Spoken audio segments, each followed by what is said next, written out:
हाँ जी, अब आ रही है आवाज? आवाज आ रही है सभी को? Okay, good morning.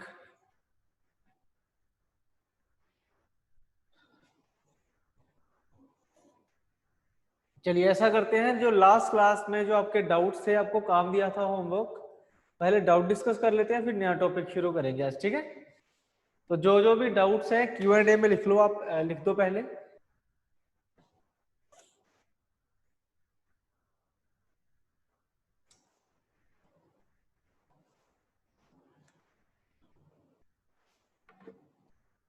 Q&A में डाउट्स लिख दो, और जो एक बार लिख दिए जाए दोबारा मत लिखना उनको, है ना?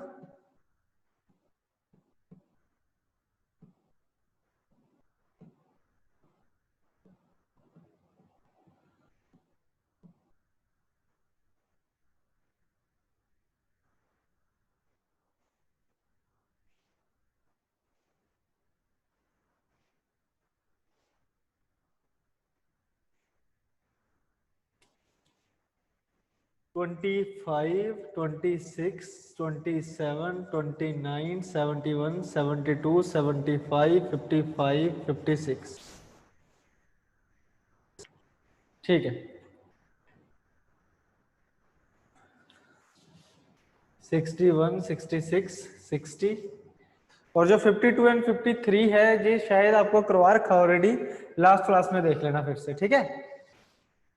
और तो नहीं कोई डाउट? 64, 66, 67।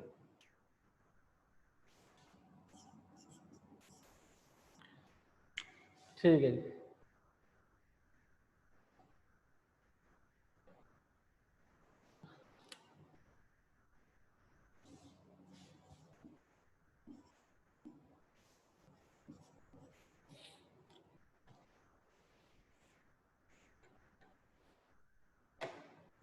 ओके जी। चलो अब डिस्कस कर लेते हैं, पहले इनको डिस्कस कर देता हूं मैं, उसके बाद फिर हम नेक्स्ट टॉपिक पे चलेंगे, ठीक है जी? तो कुल मिला के क्वेश्चन है 3 3 6 3 9 4 13 और 2 15 3 18, 18 क्वेश्चन है टोटल। और जो मैंने आपको शायद काम दिया था वो था 56 से लेके 76 तक, यानी कि 20 क्वेश्चन और 21 टू 30 क्वेश्चन का टेस्ट। तो 2 दिन में आपने 12 क्वेश्चन करे हैं कुल मिला के, है ना? चलो वेरी गुड, कोई बात नहीं। चलिए देखो जी, 25 से शुरू करेंगे। ध्यान से समझना, जो डाउट कहाँ पे आता है और किस तरीके से आपको आ रहा है, कौन सा डाउट है, ये आपको क्लियर होना चाहिए अब, ठीक है? जिसका डाउट है ध्यान से सुनते रहना बस। तो 25 से शुरू करेंगे। क्वेश्चन नंबर 25 क्या कह रहा है कि what is the ratio of the areas of circle inscribed and circumscribed in an equilateral triangle. अब देखो ये क्वेश्चन मैंने आपको करवाया ही नहीं था, तो ये जेन्युइन डाउट्स हैं आपके दोनों ही, 25 और 26 और 27 भी। ये तीनों आपके जेन्युइन डाउट्स है बिल्कुल, क्योंकि ये चीजें मैंने आपको बताई नहीं थी, ठीक है? तो चलिए अब शेयर कर देता हूं आपके साथ। एक होता है जी इंस्क्राइब्ड सर्कल, इंस्क्राइब्ड सर्कल, और एक होता है सर्कमस्क्राइब्ड सर्कल।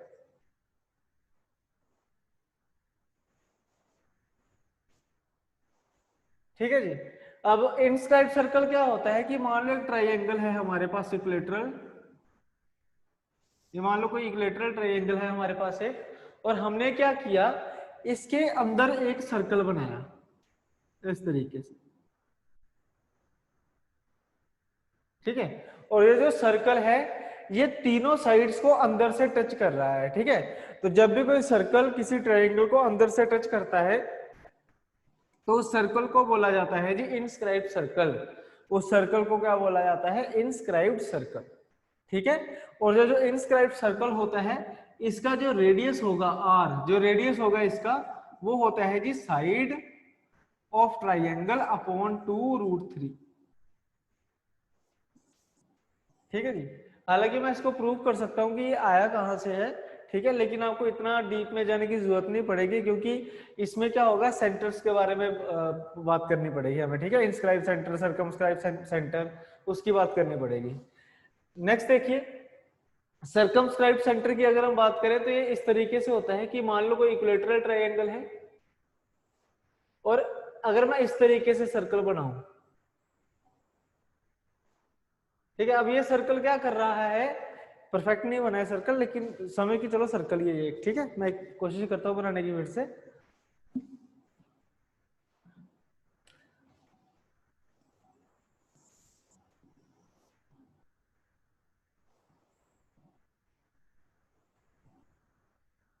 हाँ, इस तरीके से मान लो सर्कल है कोई, और ये मेरे पास अंदर एक इक्विलेटरल ट्रायंगल है, ठीक है।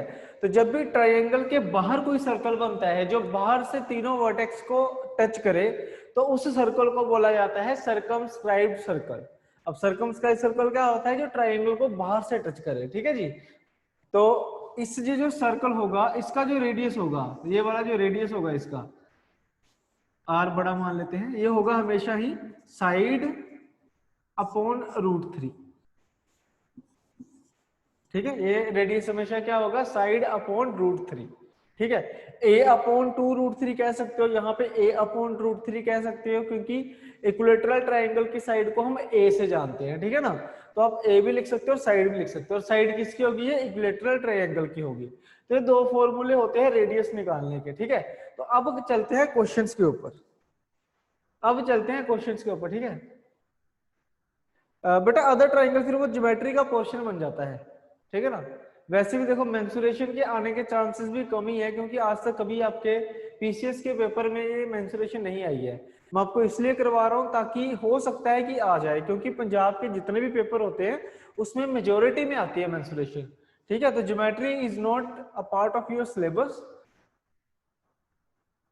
हाँ, और हाँ जो वैल्यूज हैं अलग ट्राइंगल्स के लिए अलग तरीके से निकलता है ये। हर एक, अगर मान लो मुझे अलग अलग ट्राइंगल्स का निकालना है, तो उस केस में फिर मैं फॉर्मूला नहीं बताऊंगा, फिर मैं कंसेप्ट बताऊंगा इसके पीछे वाला पूरा, ताकि कोई भी ट्राइंगल आए तो आप निकाल सको, ठीक है ना। और ये वाला जो फॉर्मूला है ये सिर्फ और सिर्फ इक्विलेटरल ट्राइंगल के लिए, क्योंकि इक्विलेटरल के ऊपर ही ज्यादा क्वेश्चन पूछे जाते हैं मेंसुरेशन में, ठीक है जी। तो चलिए अब 25th क्वेश्चन देखते हैं क्या कह रहा है वो। What is the ratio of the areas of circle inscribed and circumscribed in equilateral triangle. कह रहा है कि ये जो सर्कल बन रहा है, एक इनस्क्राइब्ड सर्कल और एक सर्कमस्क्राइब्ड सर्कल, किसी एक ट्राइंगल में अगर मैं दोनों सर्कल बना दूं, ठीक है, इस तरीके से कह रहा है वो, छोटी सी फिगर बना रहा हूं, ठीक है। ये देखो, ये दो सर्कल मैंने बना दिए, दिख रहे होंगे आपको, ठीक है। एक इंस्क्राइब सर्कल बना दिया और एक सर्कमस्क्राइब सर्कल बना दिया। तो आपको बोला गया है कि बताओ दोनों सर्कल्स का एरिया का रेशियो क्या रहा होगा, ठीक है। दोनों सर्कल्स के एरिया का रेशियो क्या रहा होगा, रेशियो पूछी हुई है inscribe circle to circumscribe circle, ठीक है। तो ये इंस्क्राइब सर्कल हो गया, और रेशियो सर्कमस्क्राइब सर्कल सीसी से लिख देता हूं मैं इसको, ठीक है। अब सर्कल का जो एरिया होता है, सर्कल का एरिया क्या होता है, पाई आर स्क्वायर, ठीक है। सर्कल का एरिया क्या होता है जी, पाई आर स्क्वायर। तो पाई रहेगा, और रेडियस की वैल्यू कितनी होती है इंस्क्राइब सर्कल की, साइड अपॉन 2√3, ठीक है।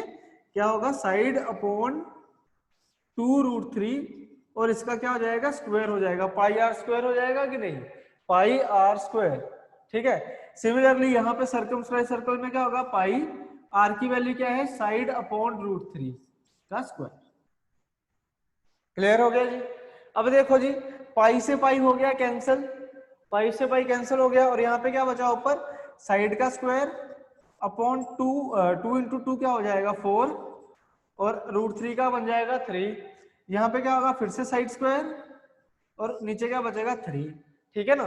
तो ये साइड स्क्वायर से साइड स्क्वायर कैंसिल, 3 से 3 कैंसिल, 1 उधर चला जाएगा, 4 इधर चला जाएगा, आंसर आ जाएगा 1:4। आंसर क्या आ जाएगा हमारे पास, 1:4, ठीक है। तो ये जो क्वेश्चन नंबर 25 था उसका ये आंसर होगा हमारे पास। आपसे सिंपल रेशो पूछी हुई थी, तो रेशो कैसे निकलेगी हमारे पास जी, हम क्या करेंगे, आर की वैल्यू पुट करेंगे सिंपल, ठीक है। आर की वैल्यू पुट कर देंगे सिंपली।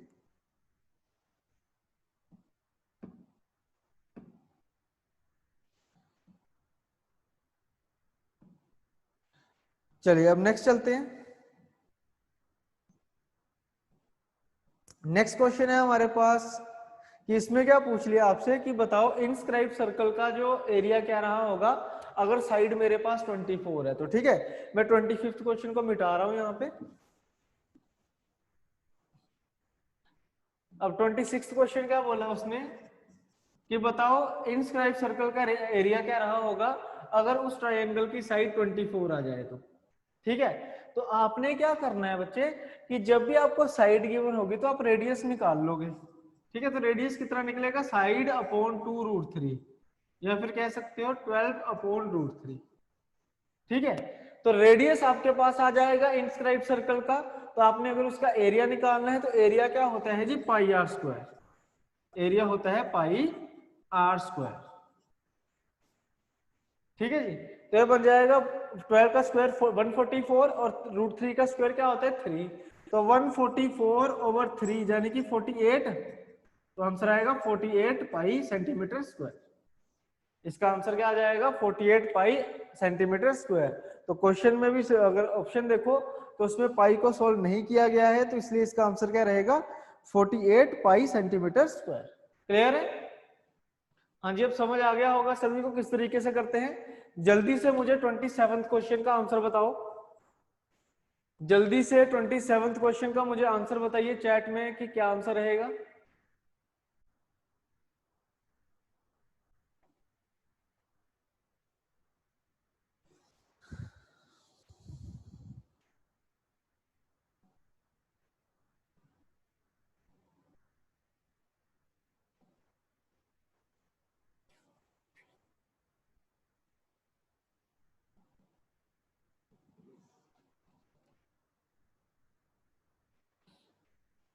हाँ जी बिल्कुल, क्या रहेगा इसका आंसर 192 पाई, क्योंकि देखो ये सेम है, इसकी वैल्यू भी 24 दे रखी है, तो आर की वैल्यू क्या आ जाएगी 24/√3।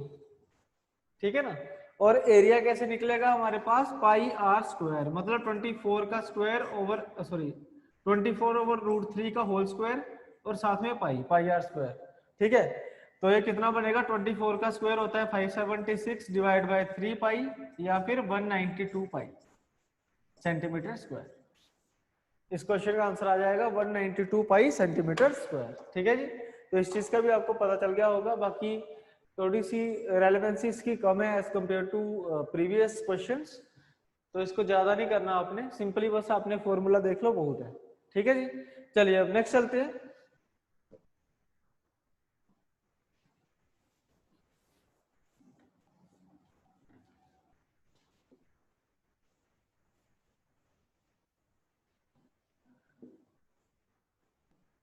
नेक्स्ट देखिए क्वेश्चन नंबर 29 में कह रहा है कि the ratio of the areas of two triangles is 4:3 and the ratio of their heights is 3:4, then find the ratio of their bases. Area का रेशियो गिवन है आपको 4:3, हाइट का रेशियो गिवन है 3:4, आपसे पूछा है बेस का रेशियो क्या रहा होगा, है ना, कुछ इस तरीके से क्वेश्चन आपके पास। हाँ 4:3, 3 बेस का रेशियो आपसे पूछ लिया गया है। अब देखो जहां भी कोई भी ट्राइंगल हो, इस क्वेश्चन में आपको ट्राइंगल मेंशन नहीं है, लेकिन अगर आपको कोई भी ट्राइंगल गिवन हो जिसमें आपको हाइट और बेस आ जाए, किसी भी ट्राइंगल में अगर आपको हाइट और बेस के बारे में इंफॉर्मेशन गिवन हो, तो उसका जो एरिया होता है वो हमेशा क्या रहता है जी, पाई 1/2 बेस इंटू हाइट। ठीक है, मुझे पता नहीं है यहाँ पे कौन सी ट्राइंगल की बात हो रही है, लेकिन मुझे इतना पता है कि अगर बेस और हाइट की बात हो रही है तो जो एरिया होगा वो हमेशा क्या होगा, half into base into height. ठीक है, तो अगर मैं पहले ये देखो इसको ट्राइंगल 1 मान लेता हूँ, इसको ट्राइंगल 2 मान लेता हूँ, ये हाइट 1 हो जाएगी, ये हाइट 2 हो जाएगी, और इसको मैं बेस 1 और बेस 2 का रेशियो जो हमने फाइंड करना है वो लिख देते हैं। ठीक है, तो जो ट्राइंगल 1 होगी और ट्राइंगल 2 का अगर मैं ऐसे रेशियो बनाता हूं, तो जो ट्राइंगल 1 होगी उसका एरिया क्या होगा, हाफ इंटू बेस मतलब h1, sorry half into height कितनी है 3 इंटू बेस कितना है b1, डिवाइड बाय जो दूसरी ट्राइंगल है उसका एरिया क्या होगा, हाफ इंटू h2 कितना है 4 इंटू b2। ये बनेगा कि नहीं? देखो भाई एरिया का फॉर्मूला किसके बराबर होता है, half into base into height.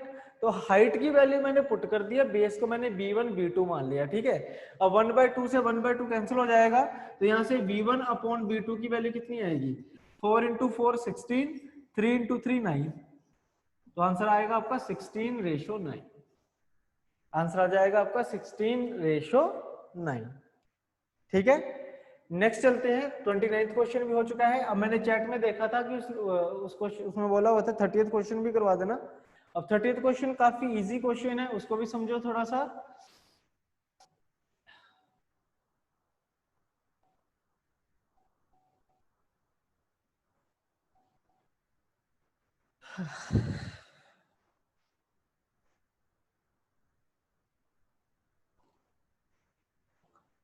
तो उसको सेंटीमीटर कर लेना, ठीक है। ऑप्शन में जो 26 और 27 है उसको सेंटीमीटर में कन्वर्ट कर लेना।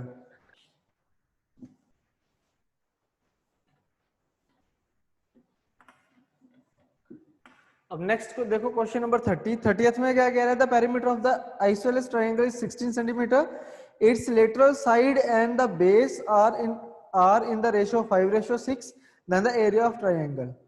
देखो जी, आपको क्या गिवन है, एक तो पेरीमीटर, दूसरा लेटरल साइड और बेस का रेशियो 5:6 है, यही है ना। लेटरल साइड ये होती है, बेस ये होता है। रेशियो अगर 5:6 है तो ये 5 तो ये 6 होगा, और ये भी क्या होगा, 5 होगा, ठीक है। अब आपको पेरीमीटर कितना गिवन है, 16। पेरीमीटर गिवन आपको 16 सेंटीमीटर, ठीक है। अब अगर पेरीमीटर आपको 16 सेंटीमीटर गिवन है तो इनका सम भी क्या होना चाहिए, कंपेयर करेंगे हम 16 के साथ, ठीक है।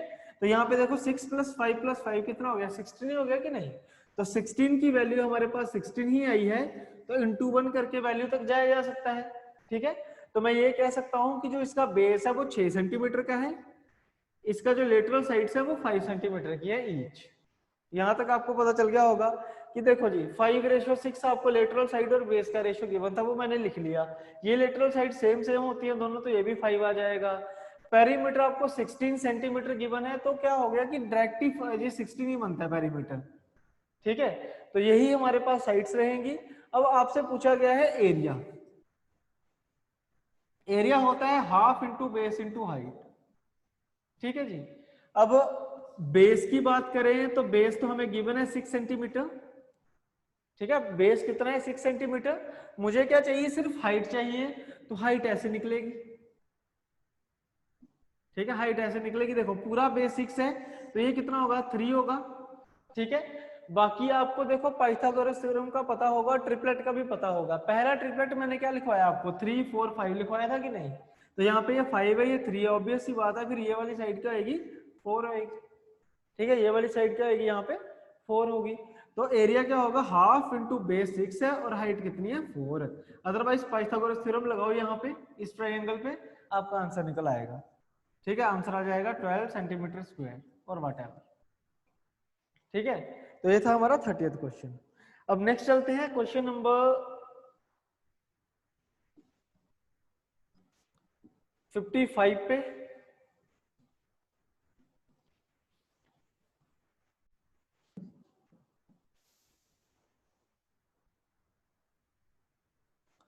तो 55th क्वेश्चन में क्या बोला गया है, अब ध्यान से सुनना बस सब क्वेश्चंस को, ठीक है। 55 क्वेश्चन में क्या बोला गया है, the area of a largest triangle that can be inscribed in a semi circle of radius r. कि बताओ उस ट्रायंगल का लार्जेस्ट ट्रायंगल कौन सी होगी जिसको हम इंस्क्राइब कर सके in a semi circle of radius r. Semicircle क्या होता है जी, सेमी सर्कल इसको बोला जाता है,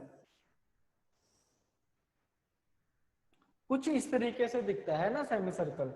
तो आपको क्या बोल दिया है कि बताओ लार्जेस्ट ट्रायंगल कौन सी होगी, ठीक है जी। तो इसमें जो लार्जेस्ट ट्रायंगल बनेगी वो ये वाली बनेगी, ठीक है। इस तरीके से मान लो कोई लार्जेस्ट ट्रायंगल बनेगी, ठीक है।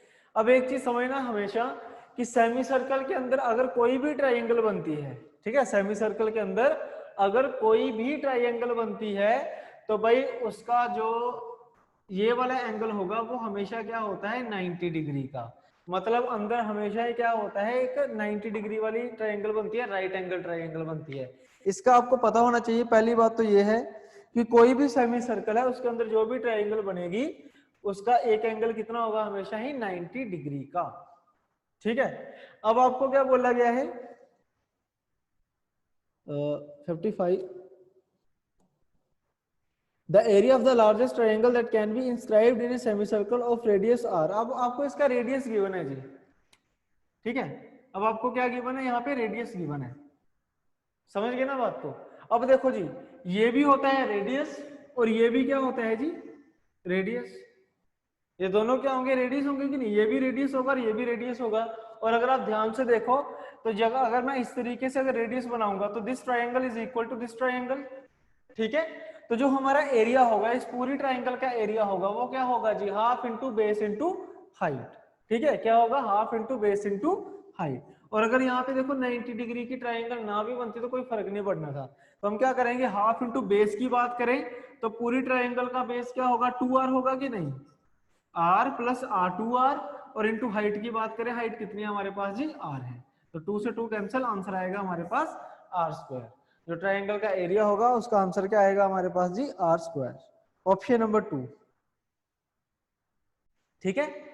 मैंने क्या बोला, देखो एक मैंने आपको एडिशनल इन्फॉर्मेशन दी है कि अंदर हमेशा ही 90 डिग्री वाली राइट एंगल ट्राइंगल बनती है। अगर ना भी बने कोई चक्कर नहीं है, इस तरीके से राइट एंगल बनाया, सॉरी इस तरीके से ट्राइंगल बना दी ये वाली, ठीक है। और यहाँ पे हमने क्या किया, एक रेडियस ड्रॉ कर दिया, यहाँ पे क्या किया, एक रेडियस ड्रॉ कर दिया हमने, ठीक है। अब ये जो रेडियस है वो इस पर्टिकुलर ट्राइंगल की हाइट भी है। तो आपसे क्या बोला गया था, एरिया क्या होता है, तो एरिया किसी भी ट्राइंगल का क्या होता है जी, half into base into height. तो हाफ इंटू बेस की बात करें तो ये पूरा का पूरा बेस है, मतलब 2r हो जाएगा, और इंटू हाइट कितनी है, r के बराबर है। तो आंसर आ जाएगा half into base into height, यानी कि r स्क्वायर, ठीक है। अब चलिए नेक्स्ट क्वेश्चन पे चलते हैं। नेक्स्ट क्वेश्चन देखिए हमारे पास आएगा 56, ये 55th क्वेश्चन था। नेक्स्ट देखिए क्वेश्चन नंबर 56। 56 में क्या कह रहा है कि if a piece of wire 20 centimetre long went into a arc of a circle subtending an angle of 60 degree at the centre, then what is the radius of circle. कह रहा है 20 centimetre लंबी मेरे पास एक वायर है, इस तरीके से उसको मैंने आर्क बनाया जो कि सेंटर के साथ 60 डिग्री का एंगल बना रही है। ये कोई सेंटर है पर्टिकुलर, और इस सेंटर के साथ वो ये जो आर्क है वो 60 डिग्री का एंगल बनाती है। तो बताओ ये रेडियस कितना रहा होगा। ये रेडियस पूछा है और इसकी वैल्यू 20 गिवन है। क्वेश्चन समझ आ गया होगा सभी को कि एक मेरे पास 20 सेंटीमीटर लंबी वायर है, ठीक है, जिसको मैंने आर्क बनाया, और वो जो आर्क है वो सेंटर के साथ 60 डिग्री का एंगल बनाती है। तो बताइए उसका रेडियस क्या रहा होगा। तो ये पूरा सर्कल कुछ इस तरीके से बना होगा, ठीक है, इस तरीके से ये एक सर्कल बना होगा, ठीक है, जिसका रेडियस इतना है और ये उसकी आर्क है, ठीक है। तो आपसे क्या बोला गया है कि बताओ रेडियस क्या है। तो आंसर क्या आएगा, देखो जो आर्क होती है वो क्या होता है जी, थीटा ओवर 360 इंटू 2πr, यही होता है ना। अब यहाँ पे देखो आर्क की वैल्यू कितनी है, सॉरी आर्क लिख रहा हूं मैं यहाँ पे, आर्क की वैल्यू कितनी है 20, थीटा की वैल्यू 60 ओवर 360 इंटू 2, पाई की वैल्यू ऑप्शन में देख लो कि क्या सॉल्व करा हुआ है उसने, जो कि नहीं करा हुआ है तो पाई को पाई रहने दो, और आर की वैल्यू हमने निकालनी है, ठीक है। तो ये 6 से कैंसिल हो गया और ये 3 से कैंसिल हो गया, ठीक है जी। उसके बाद ये 3 ऊपर मल्टीप्लाई होगा तो 20 इंटू 3 कितना हो जाएगा 60। तो 60 पाई नीचे आ जाएगा डिवाइड होके, और ये किसके बराबर हो जाएगा, रेडियस के। मतलब रेडियस की वैल्यू कितनी आ जाएगी 60 ओवर पाई, ठीक है जी। फोर्थ ऑप्शन कितना आंसर आ जाएगा 60 ओवर पाई, क्लियर। चलिए अब नेक्स्ट क्वेश्चन देखिए 56 हो चुका है हमारा। नेक्स्ट आएगा हमारे पास इसके बाद का क्वेश्चन है क्वेश्चन नंबर 60। तो क्वेश्चन नंबर 60 में क्या कह रहा है वो आपसे कि if the radius of a circle is increase by 20% then find area. भाई साहब बड़ा आसान सा क्वेश्चन है। एरिया का 20% इंक्रीज होगा, सॉरी साइड अगर 20% इंक्रीज होगी तो 6/5। तो एरिया क्या होता है, जब भी हमने साइड से एरिया तक जाना हो, मैंने आपको बताया था ना स्क्वायर करना है। अगर एरिया तक जाना है तो स्क्वायर करना है, अगर वॉल्यूम तक जाना है तो क्यूब करना है। तो यहाँ पे स्क्वायर कर दो, तो 36 ओवर 25। तो कितना एरिया इंक्रीज हो रहा है कि इनिशियली एरिया था 25, फाइनल एरिया कितना था 36, तो कितना इंक्रीज हो रहा है 11/25 इंटू 100। तो आंसर आ जाएगा हमारे पास 44%, ठीक है। अब देखो ऐसे क्वेश्चन आपको परसेंटेज में पूछ लेगा वो, ऐसे क्वेश्चन आपको वो परसेंटेज में पूछ लेगा, तो प्लीज परसेंटेज में भी कराए हुए हैं ये क्वेश्चन, और अभी सारे के सारे फॉर्मूले भी मैंने आपको बता दिए, ठीक है। क्या बोला उसने कि 20% इंक्रीज हो रहा है जी साइड, तो फ्रैक्शन क्या बनेगी 6/5 और एरिया कैसे निकलेगा, हम क्या करेंगे स्क्वायर कर देंगे, तो ऊपर 36 नीचे 25, तो 11 से इंक्रीज हो रहा है आउट ऑफ 25, तो कितने परसेंट इंक्रीज हो रहा होगा 44%। ठीक है जी। चलिए अब नेक्स्ट चलते हैं क्वेश्चन नंबर 61 पे। 61 में वो क्या कह रहा है आपसे कि if the radius of a circle is increased by 100% then is area increased by, कि अगर सर्कल को मैं इंक्रीज कर दूं रेडियस को 100% इंक्रीज करने का मतलब क्या है कि अगर पहले एरिया रेडियस 1 है तो बाद में कितना हो जाएगा 2। 100% किसी चीज को इंक्रीज करना मतलब डबल करना, कि जितना है उतना और इंक्रीज कर दो, तो एरिया क्या हो जाएगा स्क्वायर कर दो, तो 1/4, तो एरिया कितना इंक्रीज हो रहा है 3 से इंक्रीज हो रहा है आउट ऑफ 1, और परसेंटेज में कितना होगा 300%। सेम ये वाला क्वेश्चन और ये वाला क्वेश्चन दोनों सेम है, 60 एंड 61 दोनों क्या है सेम क्वेश्चन है। चलिए अब नेक्स्ट चलते हैं। हाँ जी कर लो, A+B वाले से भी हो जाएगा।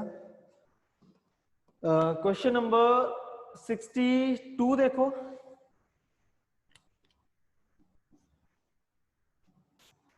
62 में वो क्या कह रहा है आपसे कि इन 2 आवर्स मिनट, ओहो किसका डाउट है ये?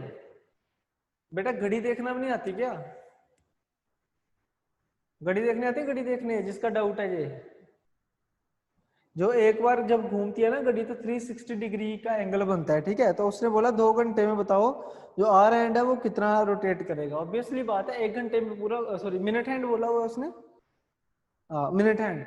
जब 1 घंटा होता है तो 12 से 12 360 डिग्री, 2 घंटे में 720 डिग्री, इसमें तो करने वाली कोई बात ही नहीं है। कौन सा था ये क्वेश्चन 62? हाँ जी डबल बार घूम जाएगा ना तो आंसर आ जाएगा 720 डिग्री।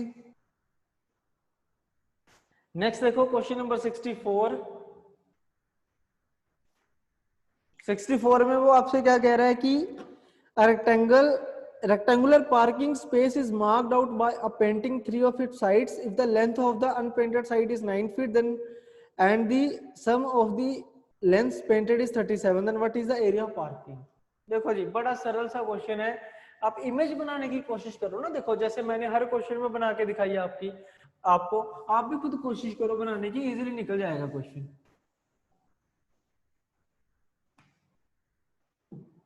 देखिए उसने क्या बोल दिया कि ये देखो ये हमारे पास ये है पार्किंग, ठीक है। 3 साइड पेंट करी है और 1 साइड पेंट नहीं है। मान लो ये वाली साइड पेंट नहीं है और इसकी साइड कितना दे रखा है आपको 9 सेंटीमीटर, ठीक है। और बाकी इसको बी मान लेते हैं, इसको ए मान लेते हैं और ये भी बी हो जाएगा। बाकी a + 2b की वैल्यू कितनी दे रखी है 37, ठीक है। a + 2b की वैल्यू कितनी है 37, अदर 3 साइड पेंटेड साइड्स की जो वैल्यू है वो 37 है। अब देखो अगर ये 9 है तो ये भी भाई 9 ही होगी, ठीक है। तो अगर ये 9 है तो माइनस कर दो कितना बचेगा 28, तो 2b की वैल्यू 28 तो b की वैल्यू क्या आ जाएगी 14, ठीक है। कितनी वैल्यू आ जाएगी ये 14, समझ रहे हो ना। तो आपसे क्या पूछा गया है कि बताओ एरिया क्या होगा, तो एरिया कैसे निकलेगा बच्चे, लेंथ इनटू ब्रेड्थ, 126 सेंटीमीटर या मीटर जो भी है, फीट जो भी है उसका square, 126 will be the answer, ठीक है। नेक्स्ट देखिए क्वेश्चन नंबर 65। उसमें क्या बोल दिया, length of rectangle plot is 10 meter more than its breadth. If the cost of fencing is at the rate 26.5 rupees is 5300, then find the length of plot. सबसे पहले देखो आपको कॉस्ट गिवन है, total cost आपको कितनी given है, question number 65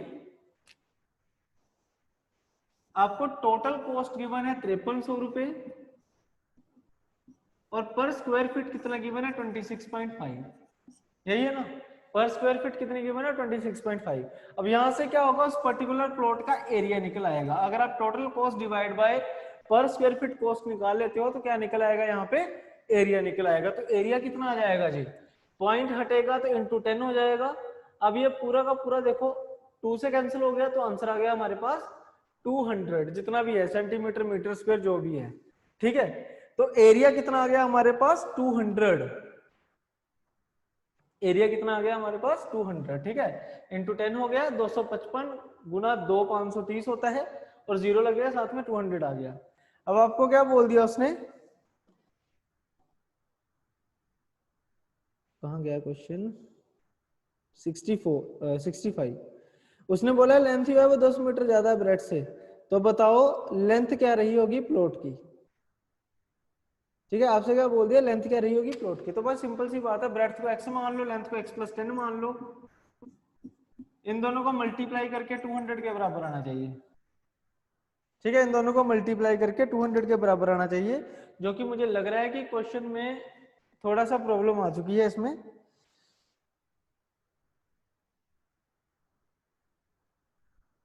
हाँ sorry, हाँ प्रॉब्लम थी क्योंकि कॉस्ट ऑफ फेंसिंग बोली हुई है, ये आपके पास आएगा पेरीमीटर, बिल्कुल बिल्कुल लग गया था पता क्या, क्योंकि x + 10 इंटू जो x होगा वो कोई वैल्यू बनाएगा नहीं, तो लग गया था पता क्वेश्चन गलत है। पेरीमीटर फेंसिंग की बात हुई है तो क्या निकलेगा, पेरीमीटर निकल के आएगा 200 वाट, ठीक है। अब आपको क्या गिवन है कि जो लेंथ है वो 10 मीटर ज्यादा है, मतलब अगर ब्रेड्थ हमारे पास x है तो लेंथ कितनी होगी, x + 10, तो बस कोई बात नहीं, फॉर्मूले में पुट करो 2 into x l plus b, ठीक है, जहां से x की वैल्यू निकाल लो और जो भी वैल्यू आएगी उसको +10 कर लेना, हमारे पास लेंथ की वैल्यू आ जाएगी। ठीक है, तो ये कैंसिल हो गया देखो 100 से, तो सिंपल सा फंडा, वैसे 55 और 45 आने वाला है क्योंकि टोटल 100 वही बनेगा। अब इसको सोल्व कर लेना, 2x + 10 होगा ऐसे, तो x की वैल्यू 45 आ जाएगी और l लेंथ की वैल्यू 55 आ जाएगी, तो इसको सोल्व कर लोगे आंसर आपका निकल आएगा। ठीक है, नेक्स्ट देखिए,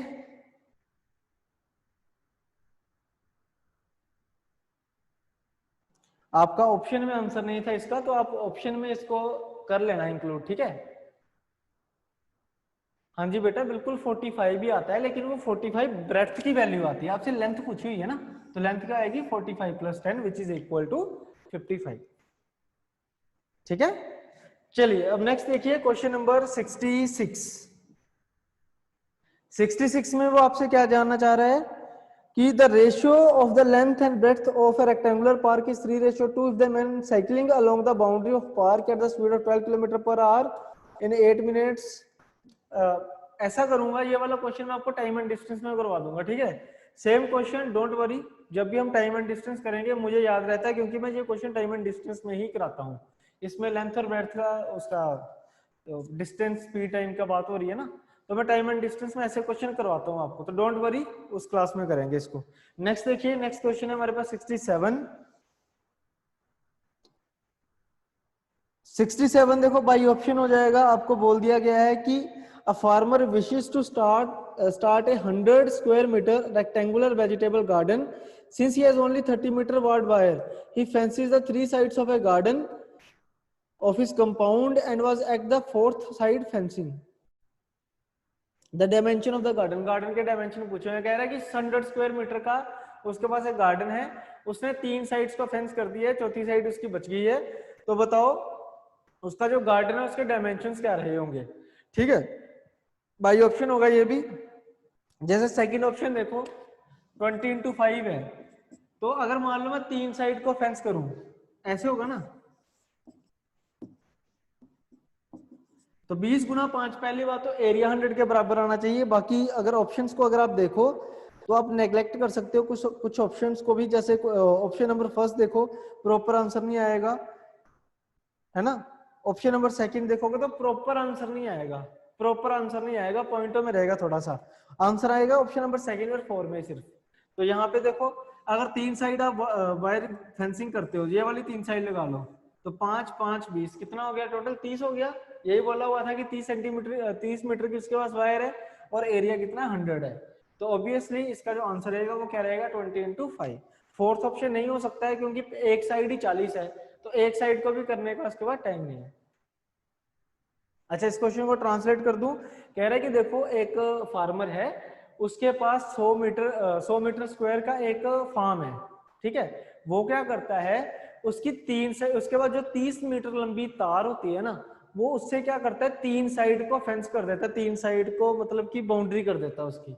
ठीक है, 3 साइड से, तो चौथी साइड उसकी बच जाती है। तो बताओ उसके जो पार्क है, उसका जो फार्म है, उसकी डायमेंशंस क्या रहे होंगे, उसकी लेंथ और ब्रेड्थ क्या रही होगी, ठीक है, लंबाई चौड़ाई बताओ क्या रही होगी। तो ऐसे क्वेश्चन बाई ऑप्शन ही करने होते हैं, ठीक है, और कोई तरीका नहीं होगा इसका। एक्स वाई जेड वगैरह मान के चलोगे तो लिनियर इक्वेशन बन जाएगी लेंथी वाली। चलिए अब नेक्स्ट देखिए, 67 भी हो चुका है कंप्लीट। अब नेक्स्ट आएगा 68।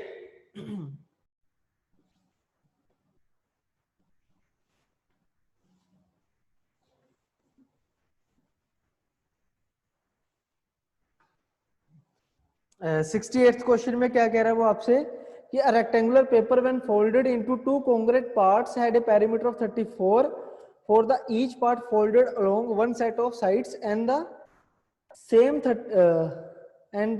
is 38 when folded along the other set of the sides, then what is the area of paper। तो देखो जो समझना क्वेश्चन को,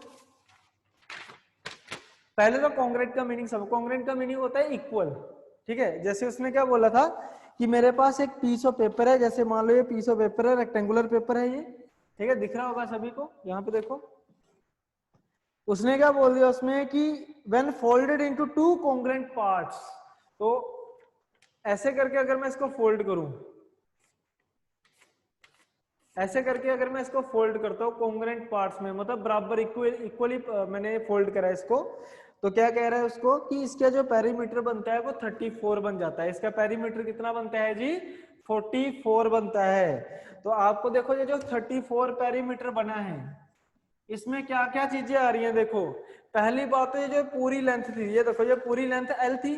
अब यहाँ पे अगर मैं इसको फोल्ड करता हूं तो लेंथ कितनी बन गई, आधी, ठीक है। तो पेरीमीटर क्या होगा, आधी लेंथ जे और आधी लेंथ जे, तो पूरी लेंथ होगी एक, ठीक है। पेरीमीटर ये हो गया इसका, और ब्रेड्थ कितनी है, बी यहाँ पे और बी यहाँ पे, तो कितना हो गया 2b,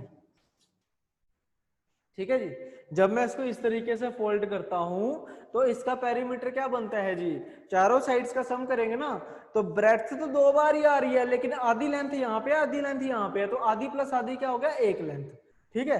तो लेंथ प्लस 2b कितना हो गया हमारे पास यहाँ पे 34, ठीक है। सिमिलरली उसने क्या बोला है कि अगर मैं इसको दूसरे तरीके से, फिर से अगर इस तरीके से अगर फोल्ड करता हूं, अदर सेट ऑफ में अगर मैं इसको फोल्ड करता हूं तो पेरीमीटर बन जाता है 38, अगर ऐसे फोल्ड करता हूं तो जब मैं ऐसे फोल्ड करूंगा, अब की बार देखो लेंथ कितनी बार आ रही है, 2 बार, हाँ जी, लेंथ कितनी बार आ रही है, 2 बार आ रही है, तो 2 times of length, plus breadth कितनी बार आ रही है, आधी ब्रेड्थ यहाँ पे और आधी ब्रेड्थ यहाँ पे, ठीक है।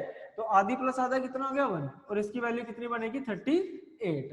हाँ जी बताइए, समझ आया क्वेश्चन, यहां तक समझ आ गया सभी को, मैंने आपको कागज दिखा के बता दिया। ओके समझ आ गया ना, बस ठीक है। उसके बाद कुछ नहीं करना है, ये इक्वेशन 1 है और ये इक्वेशन 2 है, और दोनों इक्वेशंस को ऐड कर दो, बस सिंपली दोनों इक्वेशन को ऐड कर दो।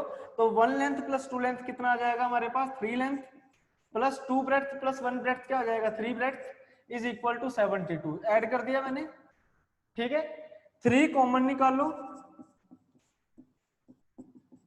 तो ये कैंसिल हो जाएगा 24 से, ठीक है। तो लेंथ प्लस ब्रेड्थ की वैल्यू 24 है, एंड लेंथ प्लस 2 ब्रेड्थ की वैल्यू कितनी है, 34 है, जो हमें गिवन है, ठीक है। अब ये जो 10 एक्स्ट्रा आ रहा है, ये 10 एक्स्ट्रा क्यों आ रहा है, क्योंकि यहाँ पे ब्रेड्थ 2 बार लिखी हुई है, क्योंकि यहाँ पे ब्रेड्थ क्या है, 2 बार आ रखी है।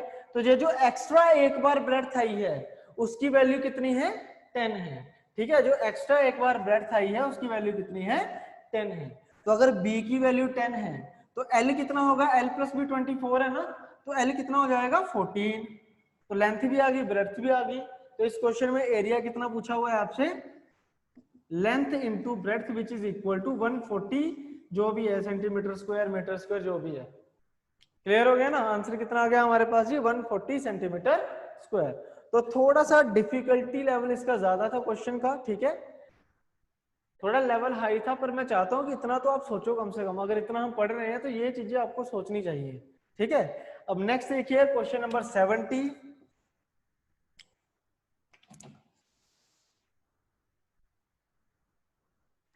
में आपको बोला the diagonal of a rectangle is 41 and its area is 20, then what is the perimeter of rectangle must be. भाई ऐसे क्वेश्चंस के लिए तो बच्चे आपको खुद दिमाग लगाना होता है थोड़ा बहुत, सॉल्व नहीं करना है इसको कभी भी, ऐसे जैसे 17th क्वेश्चन है, इसको कभी भी आपने सॉल्व नहीं करना है। आपको क्या बोल दिया कि भाई डायगोनल कितना है जी, √41, और एरिया कितना है 20 सेंटीमीटर स्क्वायर। आपसे पूछा गया कि पेरीमीटर क्या होगा।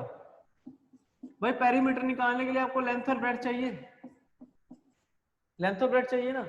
अब आपने पता क्या करना है, एक चीज देखो, एरिया 20 कैसे आ सकता है, या तो ऐसे हो 20x1, या फिर कैसे होना चाहिए 10x2, या फिर 5x4। और कोई तरीका तो नहीं बनता ना एरिया 20 बनाने का, 20x1, 10x2, 5x4, ठीक है। अब एक चीज देखो जी, डायगोनल का फॉर्मूला क्या होता है, √L² + B², ठीक है। अगर L की वैल्यू 20 हो जाए तो 20 का स्क्वायर 400 बन जाता है, मतलब 41 से तो बहुत ज्यादा आएगा, ठीक है आंसर, क्योंकि रूट तो दोनों तरफ ही है ना। तो अगर मैं 10x2 पुट करता हूँ तो L की वैल्यू 10 आएगी, 10 का स्क्वायर क्या होता है 100 हो जाता है, वो भी 41 से एक्सीड कर जाएगा, ठीक है। अगर मैं 5x4 लेके चलता हूँ तो 5 का स्क्वायर 25 होगा, और B4 का स्क्वायर 16 होगा, सम करके कितना बन रहा है 41 के बराबर बन रहा है। मतलब जो उसके डायमेंशंस होंगे रेक्टेंगल के पर्टिकुलर, वो क्या होंगे 5 और 4, ठीक है। तो पेरीमीटर पूछा गया आपसे, तो कितना होगा 5 + 4 और × 2, तो आंसर आ जाएगा 18 सेंटीमीटर। पता चला ना, हर क्वेश्चन को सोल्व थोड़ी करना होता है, हर क्वेश्चन ही सोल्व करना, क्वेश्चन को एनालाइज करो, एनालिटिकल क्वेश्चंस होते हैं ये, ठीक है। तो आई होप आपको ये वाला क्वेश्चन भी समझ आ गया होगा किस प्रकार से करना है। अच्छा पेज स्लो कर लो, ठीक है, कर लेता हूं, कोई इशू नहीं है। नेक्स्ट क्वेश्चन आराम से करेंगे, क्योंकि डाउट्स है ना, मैं चाहता हूँ जल्दी जल्दी खत्म हो जाए डाउट्स। तो जिसका अब ऐसा तो है नहीं कि सबके सारे ही डाउट हैं, सबके अलग अलग डाउट्स है, तो टाइम मिल जाता है समझने में। आप बाद में भी जब रिकॉर्डेड लेक्चर देखोगे तो आपको समझ आ जाएंगे, कोई ज्यादा बात नहीं है, ठीक है। चलिए अब नेक्स्ट देखिए, 3 क्वेश्चन बचे हुए हैं, मेंसुरेशन खत्म हो जाएगा फिर। चलिए 71st क्वेश्चन देखो, the ratio between the length and breadth of a rectangle is 3:2. If only length is increased by 5, the area filled will be 2600. Then find the breadth of, ठीक है, breadth पूछी हुई है। तो भाई ये है 71 क्वेश्चन, 3:2 होगा, x मान लो। अब उसने कहा है कि अगर लेंथ को इंक्रीज कर लूं 5 से तो एरिया बन जाता है 2600, ठीक है। तो लेंथ को इंक्रीज कर लो 5 से, ठीक है। तो एरिया क्या होता है लेंथ इंटू ब्रेड्थ, और लेंथ इंटू ब्रेड्थ कितना होगा 2600। बस इसको आपने सोल्व करना है, क्योंकि सोल्व करने का तरीका सबका सेम ही होने वाला है, कुछ अलग नहीं होगा इसमें। आपने 2x की वैल्यू निकालनी है, क्योंकि आपसे ब्रेड्थ पूछी हुई है, that will be your answer, ठीक है, that will be your answer. Clear हो गया ना सभी को ये, अब पता चल गया होगा आपको कि किस तरीके से हमने ये करना है। बाकी सॉल्व इसको आप खुद कर सकते हो, कैलकुलेशन सबकी एक जैसी होगी, कैलकुलेटिव है, दिख गया मुझे भी क्वेश्चन ये, तो एक एक करके वैल्यू पुट करके निकाल सकते हो आप। जैसे मैं आपको बता देता हूँ, थोड़ा सा एग्जांपल दे देता हूँ। एक क्वेश्चन जैसे 71st है, जैसे इसकी फर्स्ट ऑप्शन क्या है 40, ठीक है। जैसे फर्स्ट ऑप्शन क्या है इसकी 40 है, तो अगर ब्रेड्थ का वैल्यू आपसे पूछा हुआ है, अगर बी को मुझे 40 बनाना है तो एक्स को क्या मान के चलना पड़ेगा 20, इस तरीके से ऑप्शन पुट करते हैं, ठीक है। ब्रेड्थ अगर पूरा 40 है ऑप्शन में, अगर मैं मान के चलूँ कि 40 आंसर है, तो एक्स की वैल्यू क्या आएगी 20 होगी। तो यहाँ पे 40 मान लिया हमने, एक्स की वैल्यू 20 करके, और यहाँ भी 20 पुट करोगे तो 60 + 5 कितना हो गया 65, मल्टीप्लाई करोगे तो ये 2600 के बराबर ही आ रहा है। तो जब ये दोनों बराबर हो जाएंगे तो आपका क्या होगा वही आंसर, मतलब फिर जो आपने बी को 40 माना हुआ है 40 ही आपका आंसर होगा, ठीक है। इस तरीके से आप कर सकते हो, जब भी इस तरीके से लेंथी वाले,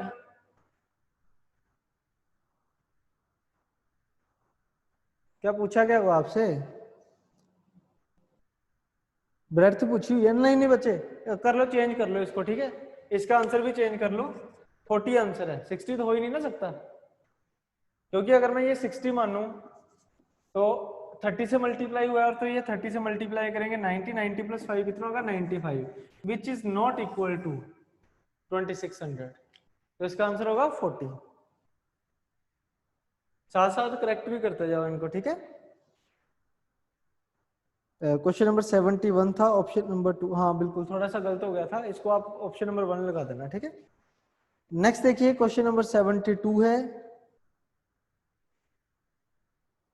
if the length and breadth of a rectangular room are each increased by 2 meter, then the area of floor is increased by 40 square meter. If the length is increased by 1 and breadth is decreased by 1, then the area is decreased by 3.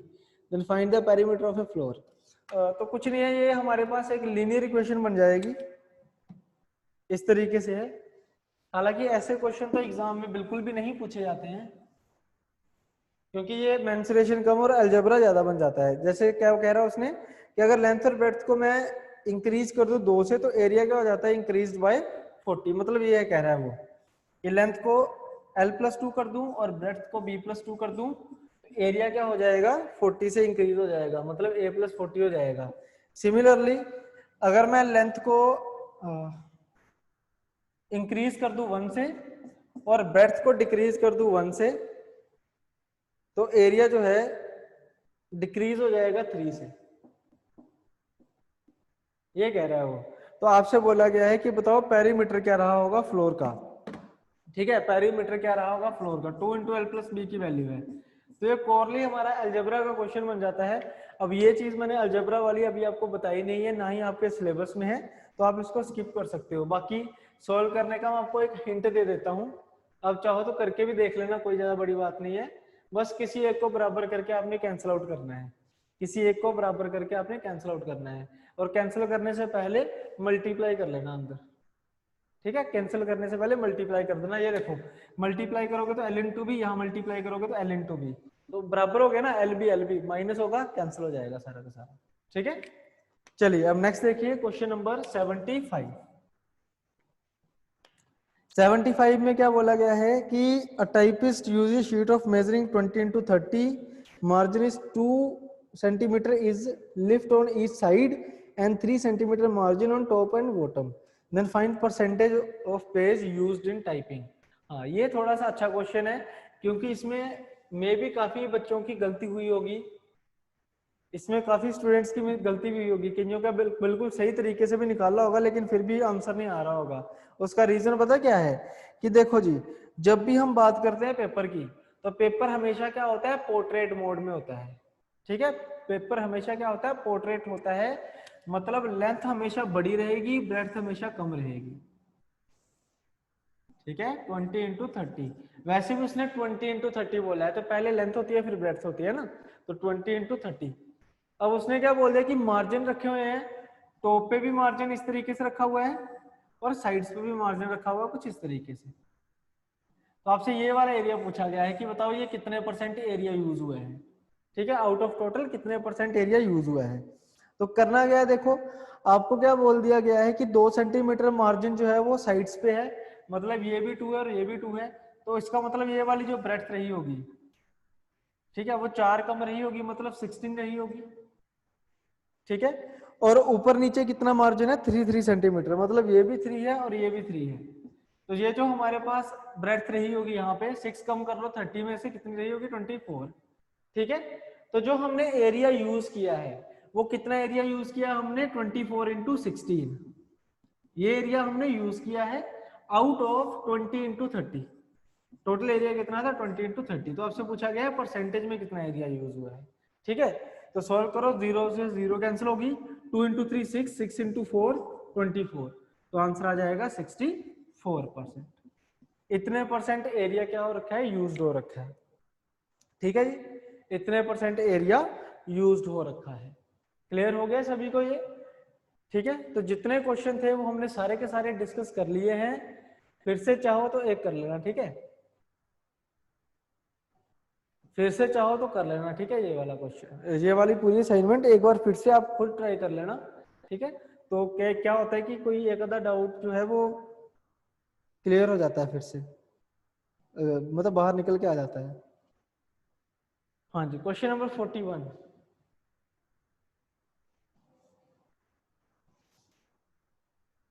कर लो, change कर लो। मैं तभी कह रहा था ना गड़बड़ी है क्वेश्चन में, थोड़ा सा प्रॉब्लम था। आंसर नंबर 3 आएगा इसका, करेक्ट करते जाओ। ठीक है, प्रूफ रीड हो रही है साथ साथ असाइनमेंट। और ऐसा नहीं है कि सारे क्वेश्चन गलत होंगे, कई बार बस टाइपिंग में एक आधा गलत होता है, ठीक है, ऐसा वो टेंशन मत लेना, ये मत सोचना कि सारे गलत हैं। चलिए नेक्स्ट देखो, एक एक क्वेश्चन की और फरमाइश चाहिए और मैं चाहता हूं कि वो लास्ट क्वेश्चन ही हो, क्योंकि उसके बाद तो सारी असाइनमेंट फिर मैंने ही कर दी। 41 क्वेश्चन है कि 3 सर्कल हैं, इस तरीके से जोड़े हुए हैं कि 1 सर्कल टचेस अदर 2, इस तरीके से है। तो अगर मैं इन दोनों के तीनों के ओरिजिन्स को मिलाता हूं तो ये बन जाती है इक्विलेटरल ट्रायंगल। आपसे पूछा गया है कि बताओ अनग्रेज्ड एरिया क्या रहा होगा, अनग्रेज्ड एरिया क्या रहा होगा, और रेडियस आपको 7 गिवन है, तो इस ट्रायंगल की साइड हो जाएगी 40। 3 सर्कल्स को मैंने जोड़ दिया, कह रहा है कि उसके बीच का अनग्रेज्ड एरिया बताओ क्या रहा होगा। मैंने उनके ओरिजिन्स को जोड़ा और एक इक्विलेटरल ट्रायंगल बना दी। रेडियस अगर 7 है हर एक सर्कल का, तो इक्विलेटरल ट्रायंगल की साइड कितनी हो जाएगी, 14 हो जाएगी। अब मुझे करना क्या है, इस इक्विलेटरल ट्रायंगल से क्या जो एरिया होगा √3/4 a² इंटू a², उससे माइनस क्या करेंगे, 1, 2 और 3, 3 सेक्टर माइनस करूंगा मैं 60 डिग्री के, क्योंकि इक्विलेटरल ट्रायंगल के हर एंगल क्या होता है, 60 डिग्री का होता है। तो 3 माइनस करूंगा सेक्टर 60 डिग्री के इंटू πr², πr²। बस सॉल्व कर लो, आंसर आ जाएगा। तो यहाँ पे 77 बचा, यहाँ पे बचेगा 49, 49√3 माइनस 77। बाकी कैलकुलेशन जैसे आप करना चाहो कर सकते हो, ठीक है जी। तो यहाँ पे खत्म हो जाता है हमारा मेंसुरेशन 2D। मेंसुरेशन 3D में आपको करवाऊंगा क्लास के एंड में, जो हमारे क्लास के एंड में मतलब जो हमारा जो बैच है, बैच का जो लास्ट चैप्टर होगा वो होगा मेंसुरेशन 3D का, क्योंकि इसकी रेलेवेंस कम है as compare to mensuration 2D। क्योंकि आपने देखा होगा कि इसमें कुछ परसेंटेज के क्वेश्चन भी बने थे, और वो क्वेश्चन अगर पेपर में आ गए तो फिर दिक्कत क्रिएट होती थी, इसलिए पता चल गया होगा कि मेंसुरेशन पहले हमने क्यों करवाया है, ठीक है। इसकी थोड़ी रेलेवेंस रहती है मैथ में, ठीक है जी। अब नेक्स्ट देखिए,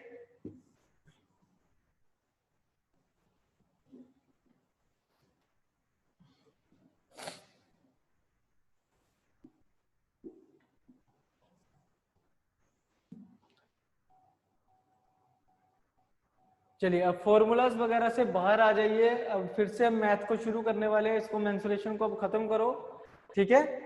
नेक्स्ट टॉपिक जो हम पढ़ने वाले हैं, one of the most important topic for PCS exam is permutation and combinations. Permutation and combination, ठीक है जी।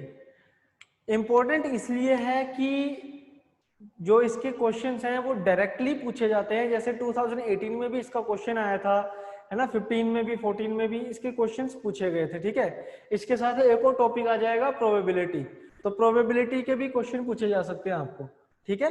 तो प्रीवियस ईयर क्वेश्चन भी हम डिस्कस करेंगे, लेकिन उसके पहले मैं आपको बता दूं कि मैं इसको पहले क्यों करवा रहा हूं, क्योंकि कुछ स्टूडेंट ऐसे होंगे आप में से जो,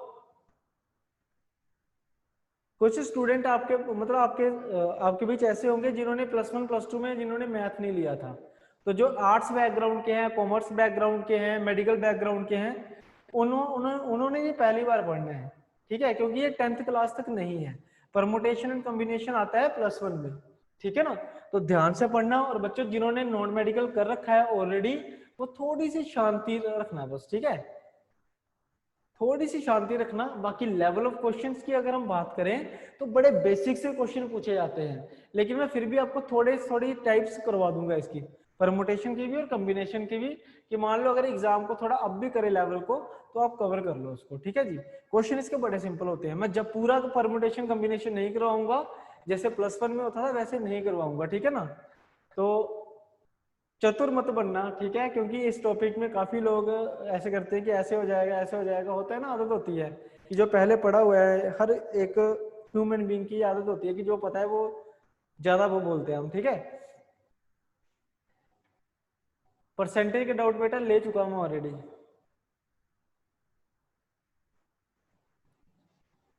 परसेंटेज के डाउट में ऑलरेडी ले चुका हूं, लेक्चर नंबर 3 देख लेना परसेंटेज का। बाकी हर क्लास के स्टार्टिंग में डाउट लेता हूँ, तो आपके डाउट भी आ जाएंगे, उसमें कवर हो जाएंगे।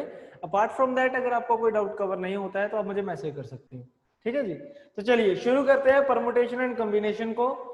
मीनिंग डिस्कस करने से पहले, इनका मीनिंग डिस्कस करने से पहले एक चीज आपको पढ़नी है, वो है फैक्टोरियल्स।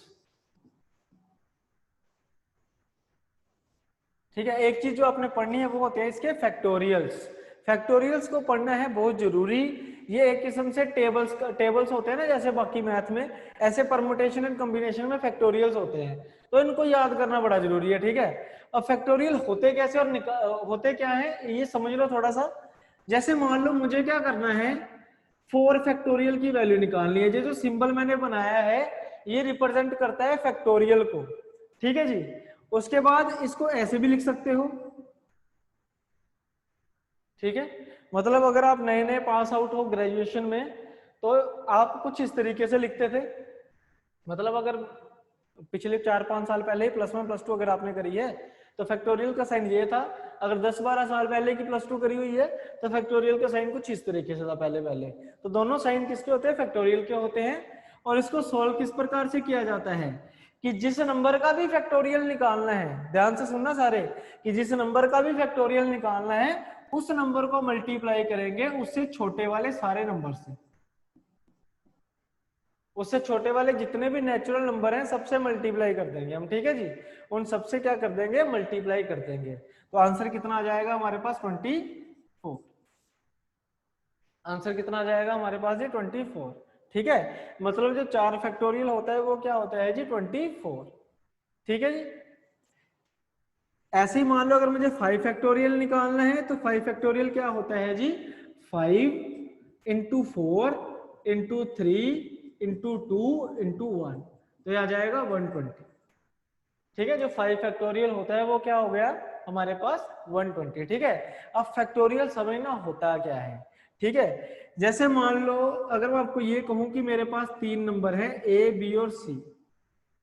ठीक है, मेरे पास 3 नंबर है A B और C, और मुझे क्या करना है, इन तीनों जो हमारे पास तीनों जो हमारे पास अल्फाबेटिकल्स हैं, ठीक है, जो लेटर्स हैं उनको मुझे शफल करके अरेंज करना है। समझना वर्ड क्या बोला मैंने इन तीनों को शफल करके अरेंज करना है, समझ गए हो ना। तो जब भी हम किसी चीज को शफल करके अरेंज करते हैं तो कैसे होगा, पहले देखो अरेंज कैसे होगा। ऐसे लिख सकता हूं A C and B, shuffle तो हुआ ही है ना, बी की जगह पे सी आ गया, सी की जगह पे बी आ गया। ठीक है, और क्या हो सकता है, BAC BCA, हाँ जी ऐसे शफलिंग हो सकती है। या फिर क्या हो सकता है, यहां पे लिख रहा हूं मैं CAB एंड CBA। हाँ जी, तो जो हमारे लेटर्स है उनको मैं इस तरीके से शफल करके अरेंज कर सकता हूं। ठीक है, तो ये जो 3 मेरे पास अल्फाबेट्स थे इनको टोटल कितनी बार मैंने अरेंज कर लिया, कितनी बार मैंने शफल करके इनको अरेंज कर लिया। अगर हम काउंट करें तो कितने हैं जी, 1 2 3 4 5 एंड 6 टाइम कर लिया ना। तो इसका मतलब क्या हुआ कि अगर 3 नंबर हमारे पास होंगे, कोई भी 3 वैल्यूज हमारे पास कोई भी होंगी, तो उनको शफल करके हम कितनी बार अरेंज कर सकते हैं, 6 बार। 3 वैल्यूज को कितनी बार अरेंज किया जा सकता है, 6 बार। और जो 3 का फैक्टोरियल होता है वो भी कितना होता है जी, 3 into 2 into 1 which is equal to 6। ठीक है, मतलब ये जो फैक्टोरियल हमारा आंसर आता है ये क्या होता है, ये हमारे पास होता है काउंट। किसका काउंट होता है, कि जब हम किसी नंबर को शफल करके अरेंज करते हैं तो जो नंबर ऑफ अरेंजमेंट्स बनते हैं उनका जो काउंट होता है उसे बोला जाता है फैक्टोरियल। ठीक है, जो काउंट होता है उसे क्या बोला जाता है जी, फैक्टोरियल। मान लो कल को अगर आपको मैं ये कहूं कि मेरे पास ये नंबर है ABCD, ठीक है, ABCD मेरे पास 4 नंबर हैं, तो आपसे पूछो कि बताओ कितनी तरीकों से मैं इनको अरेंज कर सकता हूं, कि कितने टोटल इसके अरेंजमेंट बनेंगे। तो बताओ बच्चे क्या आंसर आएगा, कितने अरेंजमेंट बनेंगे टोटल, कितने आंसर बन जाएंगे इसके जी, 24। वेरी गुड, समझ गए मतलब बात को आप। ठीक है, अब ऐसा तो नहीं है ना बनाने लग जाओगे ABDC, ऐसे तो बनेंगे नहीं, एक आधा भी मिस हो गया क्वेश्चन गलत हो जाएगा। आपने क्या करना है, सीधा 4 factorial which is equal to 24। हाँ जी, तो फैक्टोरियल्स का मीनिंग भी आपको समझ आ गया होगा, फैक्टोरियल कैसे बनाते हैं ये भी आपको पता चल गया होगा। ठीक है, तो अब मैं ऐसा करता हूं, एक टेबल बना देता हूं जो फैक्टोरियल्स आपने याद करने हैं। ठीक है जी, चलिए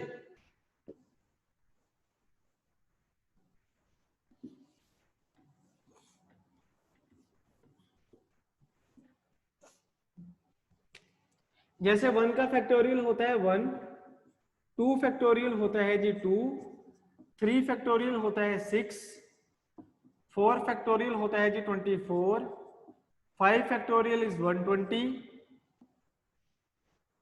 6 फैक्टोरियल 720,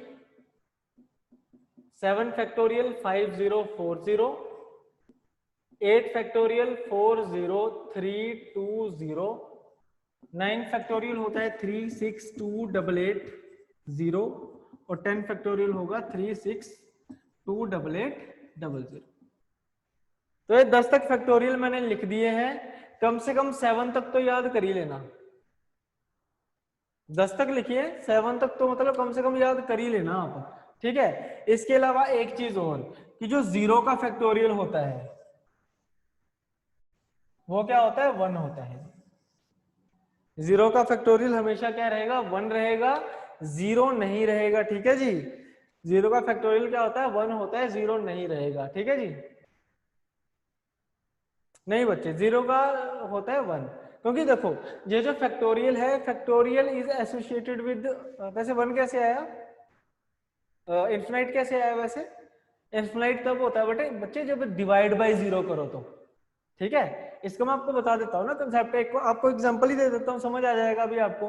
कि देखो जैसे मान लो अभी लॉकडाउन चल रहा है, अगर लॉकडाउन नहीं चल रहा होता तो आप चंडीगढ़ ही आते हैं पढ़ने के लिए, ऑब्वियस सी बात है ना। तो खास करके लड़के, ठीक है, लड़कियां समझ लेना उससे, ठीक है, एग्जाम्पल से मैं लड़कों की एग्जाम्पल ले रहा हूँ। तो जिस रूम में आप रहते हो, आपने देखा होगा कि स्टार्टिंग में तो हम पूरा सजा के रखते हैं, लेकिन बाद में क्या होता है, कपड़े कहीं पड़े हुए हैं, है ना, कोई कुछ बेड पे पड़ा हुआ है, कुछ चेयर पे पड़ा हुआ है, ऐसे कई बार कुछ लड़के खराब रखते हैं ऐसा अरेंजमेंट, है ना। तो आपके मान लो अगर पेरेंट्स आ जाएं आपके रूम में, तो वो क्या कहेंगे, यार कोई अरेंजमेंट ही नहीं है आपका, कि मतलब कपड़ों का कोई अरेंजमेंट ही नहीं है। उन्होंने क्या बोल दिया कि कोई अरेंजमेंट नहीं है, मतलब 0 फैक्टोरियल है, उन्होंने ये बोल दिया। लेकिन आपको पता है ना कि कुछ ना अरेंज करने के बाद भी एक अरेंजमेंट ऑलरेडी बना हुआ है, जिनको देख के उनको गुस्सा आ रहा है। और वो एक अरेंजमेंट कौन सा है, कि कपड़े कहीं पड़े हैं, वो कहीं है, वो अपने आप में एक अरेंजमेंट तो है ही है। ठीक है ना, तो ये जो 0 फैक्टोरियल होता है ये वो वाला अरेंजमेंट होता है। ठीक है, कुछ ना अरेंज करना भी अपने आप में एक अरेंजमेंट होता है। ठीक है, कुछ ना अरेंज करना भी अपने आप में एक अरेंजमेंट होता है जी। ठीक है, तो आई होप समझ आ गया होगा सभी को 0 फैक्टर। बाकी मैं देखो अगर आप चाहो तो मैं प्रूफ भी कर दूंगा, कोई ज्यादा बड़ी बात नहीं है। ये देखो प्रूफ कर देते हैं, देखो 0 फैक्टोरियल 1 कैसे प्रूव होता है, बड़ा आसान तरीका होता है। ये देखो जैसे 3 फैक्टोरियल क्या होता है, 3 इंटू 2 इंटू 1, यही होता है ना।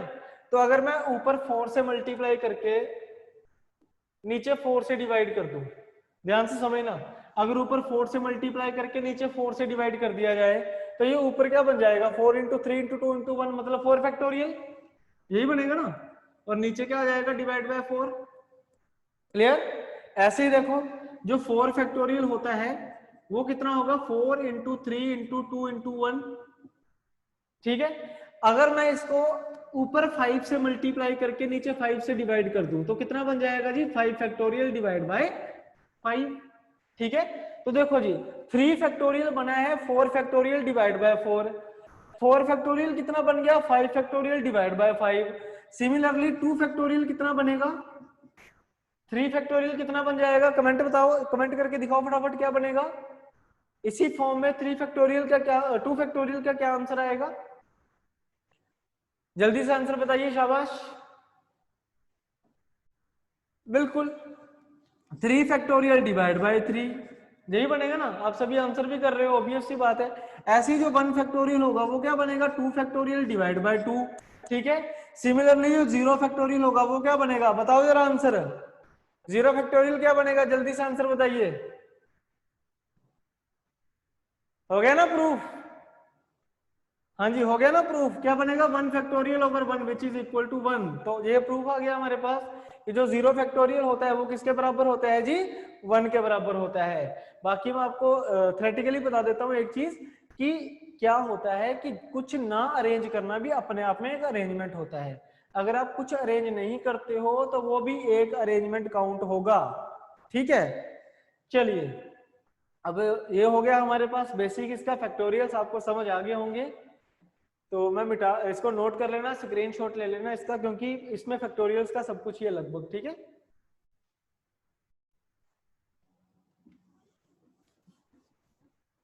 अब नेक्स्ट देखो, फैक्टोरियल ऑफ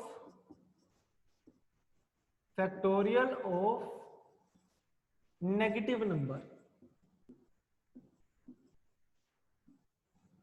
कोई भी अगर मेरे पास नेगेटिव नंबर आ जाए तो उसका फैक्टोरियल कितना होगा, वो कैसे पता चलेगा वो भी देखो एक बार। जैसे मान लो मुझे क्या करना है, -5 का फैक्टोरियल निकालना है। एनीवन, कोई आंसर बता सकता है मुझे? अगर मुझे -5 का आंसर, -5 फैक्टोरियल का आंसर निकालना है तो वो कितना होगा? कोई बता सकता है क्या आंसर रहेगा?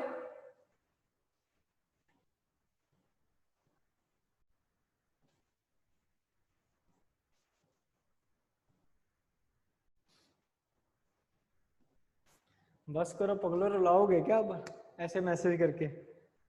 हैं -120। देखो मेरी बात सुनो बच्चे, फैक्टोरियल कैसे सॉल्व करते हैं? छोटे वाले सारे नंबर से मल्टीप्लाई करके। ठीक है, कोई मुझे बता सकता है -5 से छोटा नंबर कौन सा होता है? -5 से छोटा नंबर कौन सा होता है? हाँ, -6 है ना। उससे छोटा नंबर क्या होगा? -7। अब ये कभी रुकेगा नहीं, ये चलता रहेगा अप टू इन्फिनाइट। ठीक है, अप टू इन्फिनिटी ये चलता रहेगा कि नहीं? तो मैं क्या कहूंगा कि जो चीज भी इन्फिनिटी तक जाती है, जो चीज भी इन्फिनिटी तक जाती है उस चीज को आप डिफाइन नहीं कर सकते, है ना। इन्फिनिटी को, इन्फिनाइट को आप क्या कह सकते हो? जिसको हम डिफाइन नहीं कर सकते, डज नॉट डिफाइन। ठीक है, तो हम ये कह सकते हैं कि नेगेटिव नंबर का जो फैक्टोरियल होता है उसको आप डिफाइन नहीं कर सकते हो, नॉट डिफाइंड। ठीक है, फैक्टोरियल ऑफ नेगेटिव नंबर क्या होगा? ये नॉट डिफाइंड। जीरो भी गलत है आपका आंसर, अगर आप जीरो लिख रहे हो वो भी आंसर आपका गलत है। ठीक है जी, नेगेटिव नंबर्स को आप डिफाइन ही नहीं कर सकते हो। और वैसे भी प्रैक्टिकली अगर देखा जाए तो भाई नेगेटिव नंबर को अरेंज कर सकते हो आप? कभी भी नहीं कर सकते। ठीक है, जो जो फैक्टोरियल्स होते हैं वो क्या होते हैं? अरेंजमेंट होते हैं। तो अरेंजमेंट अरेंज किया जा सकता है लिविंग और नॉन लिविंग थिंग्स को। मैं चेयर को अरेंज कर सकता हूँ, टेबल्स को अरेंज कर सकता हूँ, मेल फीमेल बॉयज गर्ल्स को अरेंज कर सकता हूँ, है ना। लेकिन कोई भी ऐसा नेगेटिव नंबर नहीं होगा जिसको मैं अरेंज कर सकता हूँ, क्योंकि वो एक्चुअल में, है ना, फिजिकली वो चीज एग्जिस्ट नहीं करती। नेगेटिव में फिजिकली कोई भी चीज एग्जिस्ट नहीं करती। ठीक है, हाँ जी बिल्कुल, ऑप्शन में क्वेश्चन आएगा तो वो होगा ना, ये तो ऐसे एडिशनल इंफॉर्मेशन दे रहा था, क्वेश्चन नहीं बनता इसका। ठीक है, कोई भी। हाँ, अगर मान लो आ गया तो आंसर होगा नॉट डिफाइंड या फिर इनफिनाइट। इनफिनाइट हो सकता है या फिर नॉट डिफाइंड हो सकता है। ठीक है, तो चलिए ये चीज आपको पता चल गई होगी। अब शुरू करते हैं हम कॉम्बिनेशन से।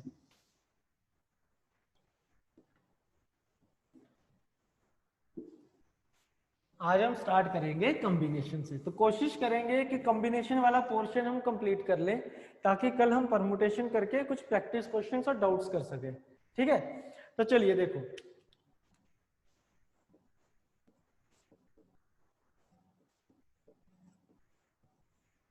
कॉम्बिनेशन को करना है तो उसके लिए उसका मीनिंग क्लियर होना चाहिए सबसे पहले, कि कॉम्बिनेशन का मीनिंग क्या होता है। समझो थोड़ा सा, कॉम्बिनेशन का मीनिंग होता है जी टोटल नंबर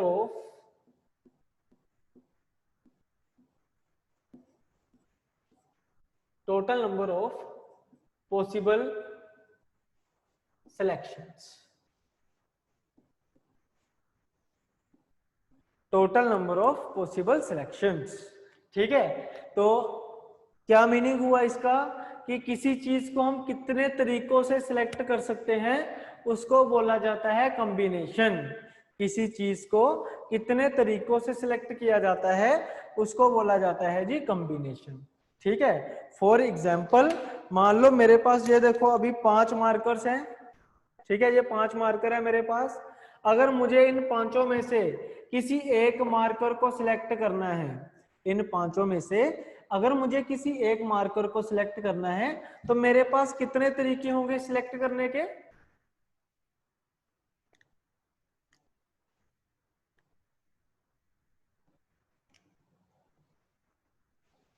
ठीक है, 5 मार्कर है और मुझे क्या करना है बच्चे, एक मार्कर को सिलेक्ट करना है। तो आपसे पूछा गया है कि बताओ कितने तरीके होंगे सिलेक्ट करने के। अब देखो जी, मैं आपको तरीके बताता हूं। एक तरीका ये हो गया कि मैं इस मार्कर को सिलेक्ट कर लूं, ठीक है। दूसरा तरीका ये हो गया कि मैं इस मार्कर को सिलेक्ट कर लूं। तीसरा तरीका ये है कि इस मार्कर को सिलेक्ट कर लूं। चौथा तरीका इस मार्कर को सिलेक्ट करना, और पांचवा तरीका इस मार्कर को सिलेक्ट करना, ठीक है ना। तो 5 मार्कर्स में से अगर एक मार्कर मुझे सिलेक्ट करना है तो मेरे पास 5 तरीके होंगे सिलेक्ट करने के, ठीक है। और ये जो 5 तरीके बने हैं सिलेक्ट करने के, इनको बोला जाता है कॉम्बिनेशन, ठीक है। तो अगर मैं आपको ये कहूं कि 5 में से एक मुझे सिलेक्ट करना है मार्कर, तो बताओ कॉम्बिनेशन क्या रहेगा। तो आप क्या कहोगे कि 5 कॉम्बिनेशन रहेंगे। कॉम्बिनेशन क्या होगा, एक नंबर होगा, ठीक है। कॉम्बिनेशन क्या होगा जी, एक नंबर होगा। 5, 6, 7, 8 ऐसे एक नंबर होगा, ठीक है। समझ आ गया ना सभी को, ठीक है। बाकी जो अपना फैक्टोरियल सभी आपको करवाए हैं ना बच्चे, वो परमुटेशन, कॉम्बिनेशन और प्रोबेबिलिटी में यूज होंगे। कान खोल के सुना करो, मैंने क्या बोला था, जैसे मैथ के लिए टेबल्स होते हैं, वैसे ही परमुटेशन, कॉम्बिनेशन, प्रोबेबिलिटी के लिए क्या होते हैं, फैक्टोरियल्स, जो कैलकुलेशन में काम आएंगे, ठीक है। तो ये हो गया कॉम्बिनेशन का मीनिंग, आपको क्लियर हो गया होगा। अब नेक्स्ट देखो जी, कॉम्बिनेशन का एक फॉर्मूला भी होता है, कुछ इस तरीके से फॉर्मूला होता है इसका, n factorials divide by n minus r factorial into r factorial, ठीक है। कंफ्यूज मत होना, फॉर्मूले में ऐसे ही लिखवाता हूँ, यूज नहीं करता, ठीक है। बाकी मैथ में फॉर्मूलाज वगैरह यूज नहीं करेंगे, पर आपको बताना जरूरी है कि ये चीज होती है, ठीक है। मैं चाहता हूं कि जो चीज मैथ के बैकग्राउंड वालों को पता है वो आपको भी पता हो, कम से कम जितना उनको याद होगा ना अभी तक, वो सारा मैं आपको बता दूंगा यहाँ पे, ठीक है। तो चलिए देखो, एन का मतलब क्या होता है जी, एनसीआर मैंने लिखा है ना, और ये फॉर्मूला लिखा, फैक्टोरियल का यूज पता चल गया ना कहाँ होगा, अब ये फैक्टोरियल ही है, ठीक है। तो एन का मतलब क्या होता है, एन का मतलब होता है टोटल नंबर्स। एन का मतलब होता है टोटल नंबर्स, और आर का मीनिंग होता है जी number of selections, number of selections. N होता है हमारे पास टोटल नंबर, और आर का मतलब होता है total number of selections. And c का मतलब क्या होता है, कॉम्बिनेशन। कॉम्बिनेशन मतलब सिलेक्ट कर रहे हो किसी चीज को, तो यहाँ पे एन फैक्टोरियल मतलब टोटल नंबर का factorial divide by total number minus number of selections का डिफरेंस का फैक्टोरियल मल्टीप्लाई बाय, साथ में क्या आएगा यहाँ पे, जितना आपने सिलेक्ट करना है उसका फैक्टोरियल। तो ये फॉर्मूला होता है हमारे पास। एन का मतलब होता है टोटल नंबर्स, आर का मतलब होता है number of selections. For example, मान लो अगर आपको मैं ये कहूं कि सिलेक्ट 3 आउट ऑफ 8 स्टूडेंट्स, ठीक है। तो आपका आंसर क्या होगा कि भाई 8 में से 3 स्टूडेंट्स को क्या करना है, मुझे सिलेक्ट करना है, ठीक है। तो एन की वैल्यू क्या होगी, टोटल नंबर ऑफ कितने हैं मेरे पास, 8 हैं, और सिलेक्ट कितने करने हैं मुझे जी, 3। तो आर की वैल्यू क्या रहेगी हमारे पास, 3 रहेगी। अब क्या बनता है जी, एनसीआर, इसको लिखा कैसे जाता है, एनसीआर करके। तो एन की वैल्यू आएगी मेरे पास 8, और आर की वैल्यू कितनी आएगी मेरे पास जी, 3। तो कितना बन जाएगा ये, 8C3, ठीक है। ऐसे ही मान लो अगर आपको मैं ये कह दूं कि select 5 out of 11, select 5 out of 11, तो क्या बन जाएगा हमारे पास, एनसीआर की टोटल मेरे पास 11 है, लेकिन सिलेक्ट कितने कर रहे हैं उसमें से 5।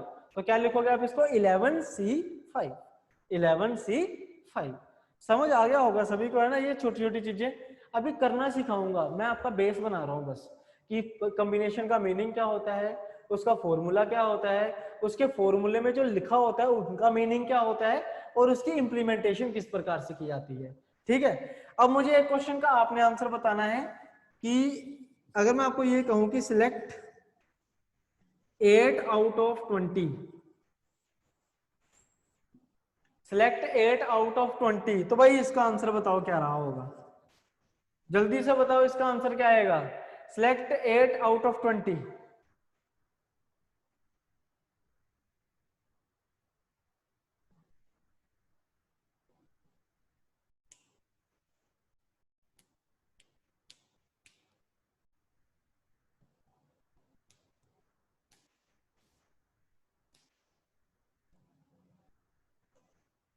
हाँ, सबका आंसर आ गया कि नहीं? अब जल्दी से मुझे बता दो कि ये क्वेश्चन आपने पहले कभी देखा कहीं पे? पहले कभी देखा इस क्वेश्चन को कहीं पे आपने? Select 8 out of 20।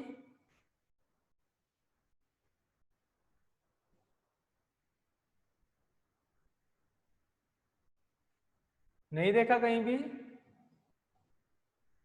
चलिए आपका होमवर्क दे रहा हूं मैं आपको एक करने के लिए। 2018 का पेपर देख के आना, ठीक है?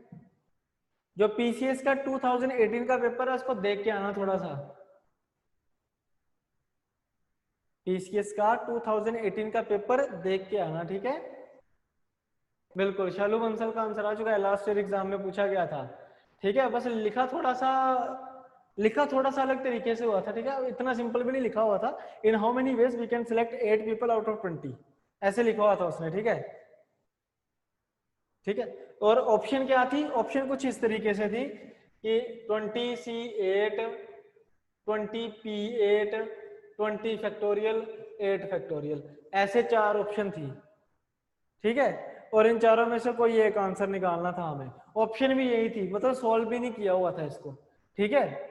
तो अगर हम 2018 का लेवल देखें तो कॉम्बिनेशन यहीं पे खत्म है, क्योंकि हमने कर लिया एग्जाम वाला क्वेश्चन।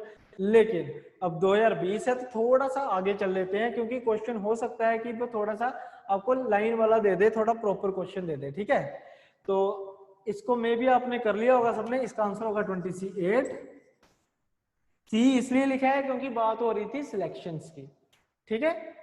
बाकी जो नो कर रहे हैं वो प्लीज एक बार 2018 का पेपर देख लेना, ठीक है? चलिए अब नेक्स्ट चलते हैं।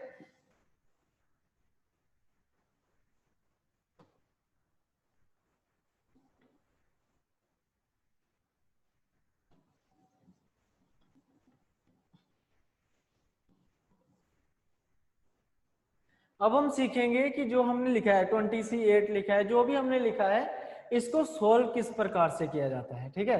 अब नेक्स्ट हमारा काम होगा कि सोल्व किस तरीके से किया जा सकता है। जैसे मान लो अगर आपको मैं ये कहूं कि भाई सिलेक्ट 2 आउट ऑफ 6, ठीक है? एक क्वेश्चन ये हो गया। इसी तरीके से आ जाए कि आपको ये कह दे कोई कि सिलेक्ट 3 आउट ऑफ 8, या फिर ऐसे क्वेश्चन आ जाए हमारे पास कि सिलेक्ट 4 आउट ऑफ 9, या फिर सिलेक्ट 3 आउट ऑफ 9। तो कैसे सॉल्व किया जाता है ये थोड़ा ध्यान से समझना अब आप, ठीक है? ठीक है, कैसे करना है देखो। नविता पढ़ाई पे ध्यान दो, फालतू बातें मत करो। अभी प्रोबेबिलिटी करेंगे, परसों करेंगे, कल भी नहीं करेंगे, कल हम कुछ और करेंगे, ठीक है? तो सिलेक्ट 2 आउट ऑफ 6, इसका मतलब क्या है कि 6 में से 2 सिलेक्ट करने हैं। तो भाई बेटा सबसे पहली चीज पता है क्या है? ये चीज लिखनी आनी चाहिए आप सभी को। अगर ये चीज लिखने नहीं ना आती तो आगे कुछ भी करने का फायदा नहीं है। टोटल नंबर जो होंगे वो ऊपर लिखोगे सी, और जिनको सिलेक्ट करना है वो नीचे लिखोगे, ठीक है? 6C2, ठीक है? एनसीआर या फिर 6C2। अब सॉल्व किस प्रकार से करना है देखो बच्चे, एक तो आपको फॉर्मूला पता चल गया जो मैंने आपको लिखवाया था, n factorial over n minus r factorial into r factorial. ये तो आपको पता चल ही गया ना, ठीक है? अब दूसरा तरीका क्या होता है इसका कि आपने पता क्या करना है, ऐसे डिवाइड का साइन बनाना है। जो भी आपकी आर की वैल्यू होगी उसका फैक्टोरियल नीचे लिखना है यहाँ पे। जो भी आपकी आर की वैल्यू होगी उसका फैक्टोरियल आपने नीचे लिखना है, और जो भी आपकी ऊपर वैल्यू होगी उसका फैक्टोरियल सोल्व करने की कोशिश करो। जैसे 6 फैक्टोरियल क्या होता है?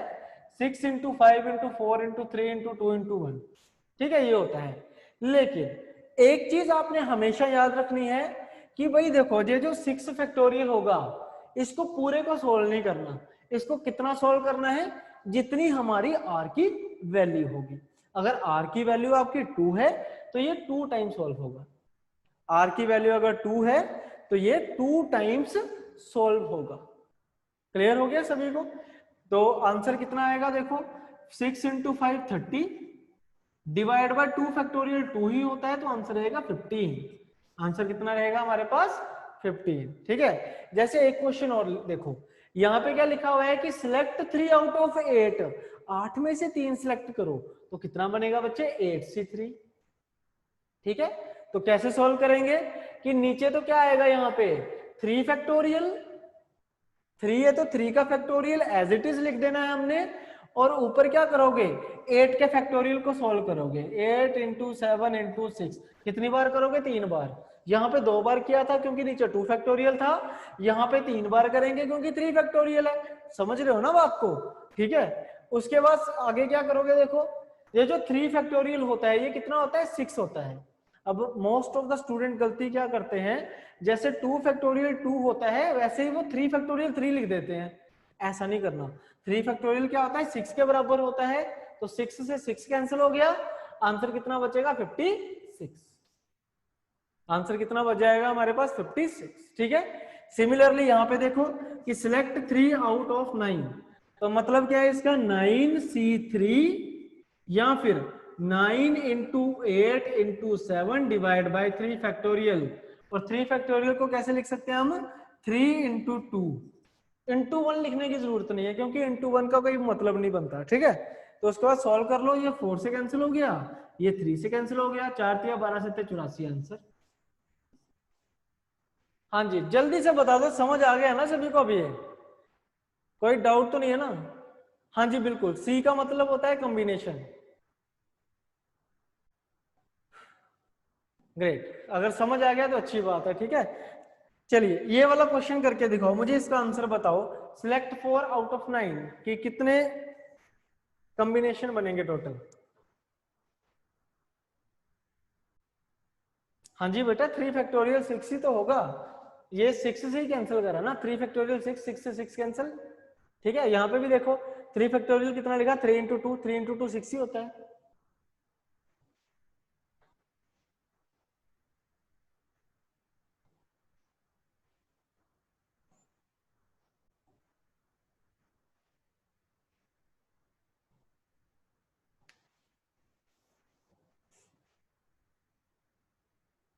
आंसर आपके फिर अलग अलग आ रहे हैं, चक्कर क्या है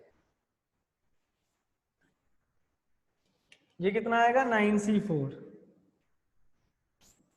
यानी कि 9 into 8 into 7 into 6 divide by 4 factorial. Divide क्या होगा 4 फैक्टोरियल से, और 4 फैक्टोरियल क्या होता है 24, ठीक है। तो 6 इंटू 4, 4 इंटू 2, तो ये 63 इंटू 2 कितना हो गया 126। तो जिनका 126 है वेरी गुड, बाकी सबका 112 86 84 पता नहीं क्या क्या लिखा हुआ है।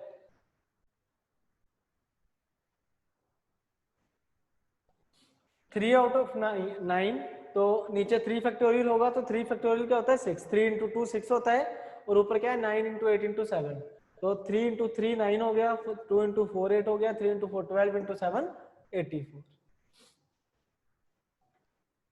तो चलिए ये चीज आपको पता चल गई कि कैसे हमने इसको सोल्व करना है, ठीक है। अब नेक्स्ट देखो,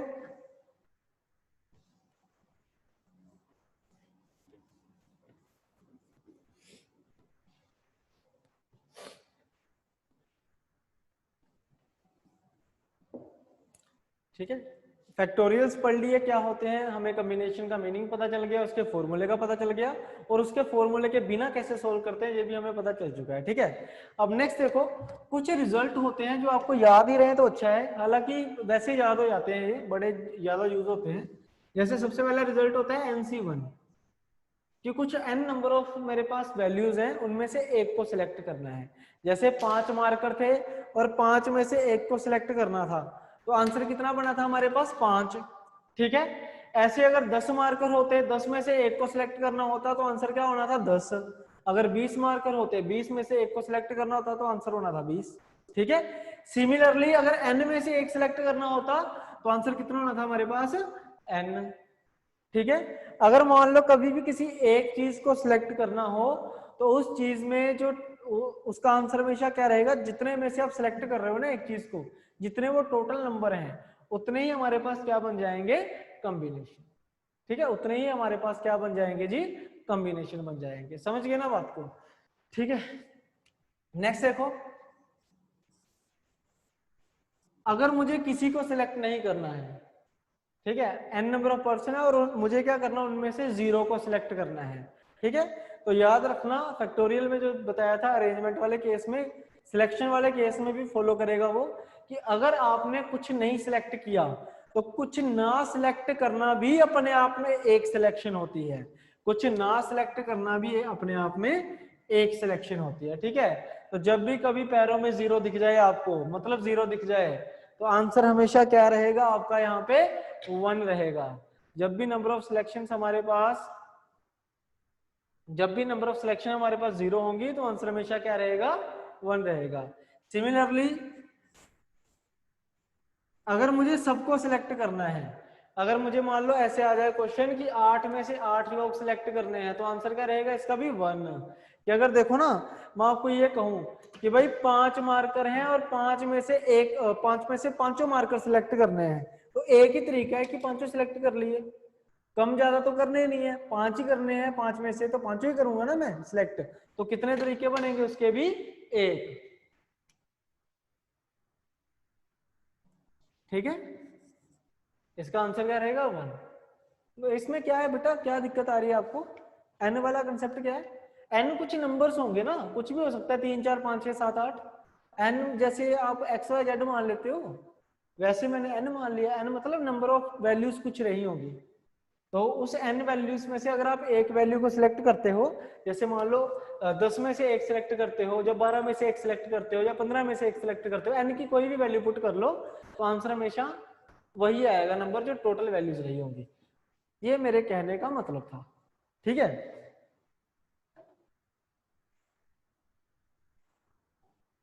ठीक है, चलिए ये 3 चीजें होगी, ठीक है। अब एक चीज जो सबसे इंपॉर्टेंट है इसमें, वो क्या होती है कि जो एनसीआर होता है, ये होता है जी NCN-R। अब आपको लग रहा होगा पता नहीं क्या लिख दिया ये, अब ये भी समझना क्या चीज होती है, इसका यूज कहाँ होता है ये समझना मेनली। कि जो NCR होता है ये हमेशा किसके बराबर होगा? NCN-R के। मतलब कहने का क्या है कि अगर मैं आपको ये कहूं कि 8 में से 5 सिलेक्ट करो, ठीक है, कि सिलेक्ट 5 आउट ऑफ 8, 8 में से 5 चीजें मुझे क्या करनी है? सिलेक्ट करनी है। तो ये जो जो भी इसका आंसर आएगा वो किसके बराबर होगा? 8CN-R, मतलब 8-5 की। क्लियर है? यानी कि जो 8C5 का आंसर होगा सेम आंसर रहेगा 8C3 का। वो कहती है ये चीज, ये वाला जो मैंने लिखवाया है वो ये कहता है, ये स्टेट करता है कि जो एनसीआर की वैल्यू होगी, जो एनसीआर को सोल्व करके आंसर आएगा, वही आंसर आएगा जब हम सोल्व करेंगे NCN-R को। 8C5 को सोल्व करने का जो आंसर होगा वही आंसर रहेगा जब हम सोल्व करेंगे 8C8-5 को, N-R को, ठीक है। तो 8C5 और 8C3 का आंसर क्या होगा? हमेशा बराबर होगा।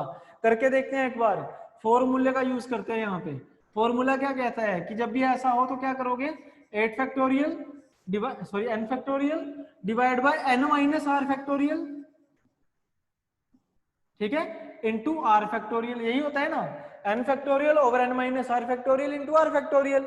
सिमिलरली यहां भी क्या होगा? n factorial divide by n-r factorial into r factorial, ठीक है। जब आप इनको सॉल्व करोगे तो इस तरीके से बनेगा,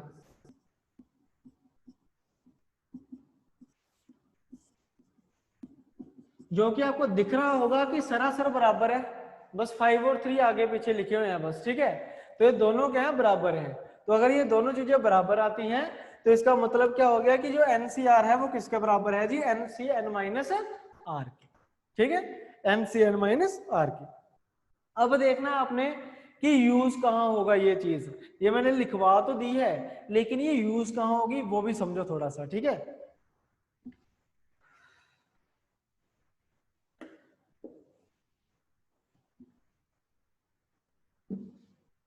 जैसे देखो, मान लो अगर कभी कुछ इस तरीके से आ जाए कि आपको बोल दे कि सिलेक्ट 7 आउट ऑफ 9, क्या आपको अगर ये बोल दे कि सिलेक्ट 7 आउट ऑफ 9, तो आप क्या करोगे? ये चीज बनाओगे, ठीक है। और मैंने अभी आपको क्या सिखाया था कि नीचे जो नंबर होगा उसका फैक्टोरियल, और ऊपर क्या करोगे? उतने टाइम्स मल्टीप्लाई, ठीक है। तो आप देख रहे होंगे कि क्वेश्चन की लेंथ काफी ज्यादा हो चुकी है, 7 फैक्टोरियल होता है 5040, तो कैंसिल आउट करना भी थोड़ा मुश्किल हो जाएगा। ठीक है, तो ये जो कैलकुलेशन ज्यादा हो रही है, इस कैलकुलेशन से बचने के लिए इस चीज का यूज किया जाता है। ठीक है, क्योंकि अगर आप थोड़ा सा दिमाग लगाओ अपना, तो आपको एक चीज पता चलेगी, n माइनस आर कितना हो गया 2, कि आर की वैल्यू जितनी कम होगी, आर की वैल्यू जितनी कम होगी उतनी जल्दी आंसर निकलेगा।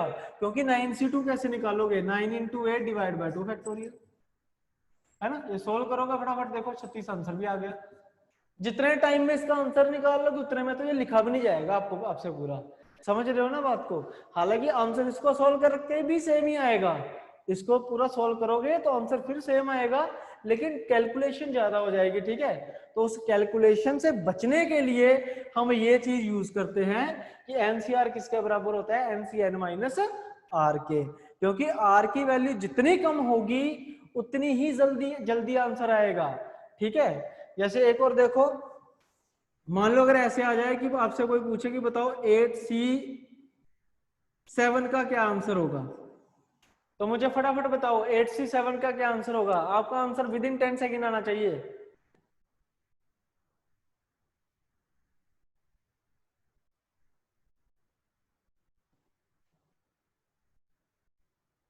है कि नहीं, कैलकुलेट करने की जरूरत नहीं पड़ी। अगर आपको ये चीज पता है तो कैलकुलेट करने की जरूरत भी नहीं पड़ेगी आपको। ठीक है ना। अब एक चीज समझो ना, 8c7 क्या होता है, 8c1, n माइनस आर लग जाएगा, क्या हो जाएगा 8c1। तो 8c1 की वैल्यू क्या होती है, 8 अभी पढ़ा था। अगर जब भी r की वैल्यू 1 हो तो आंसर किसके बराबर होना चाहिए, n के। तो 8c1 कितना हो जाएगा, 8 हो जाएगा। समझ गए ना बात को।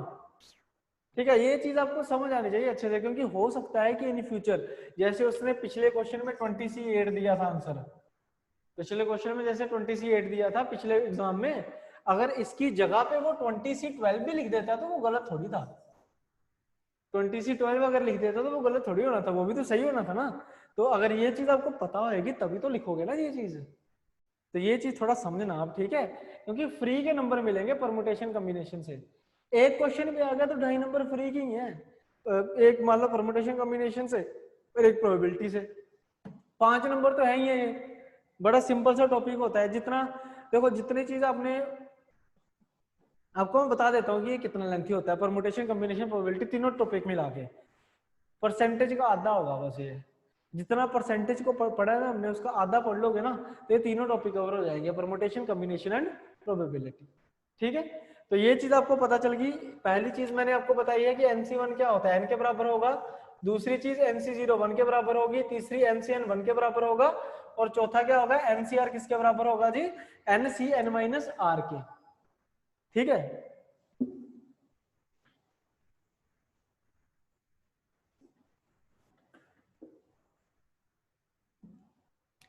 ठीक है जी। अब लास्ट चीज जो इसमें सीखने वाली है कि कॉम्बिनेशन में कभी भी कहीं एंड लिखा हो, कॉम्बिनेशन में कभी भी कहीं अगर एंड लिखा हो तो एंड का मीनिंग होता है मल्टीप्लाई करना, और कहीं अगर और लिखा हो, और का मीनिंग होता है प्लस करना।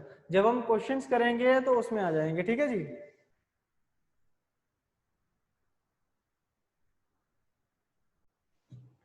बेटा आप प्रीवियस ईयर के पेपर चेक करो। अभी 10 मिनट पहले ही मैंने आपको बताया था ना कि 2018 में क्वेश्चन आया था।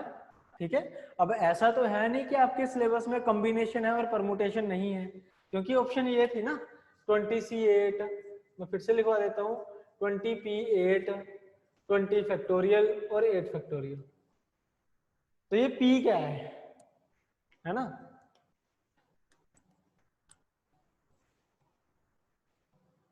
ठीक है,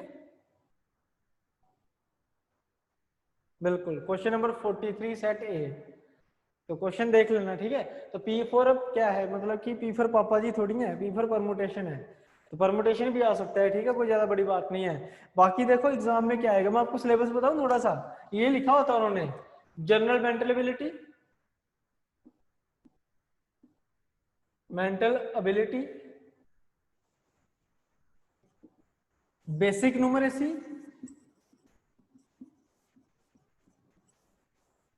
basic numeracy, logical reasoning,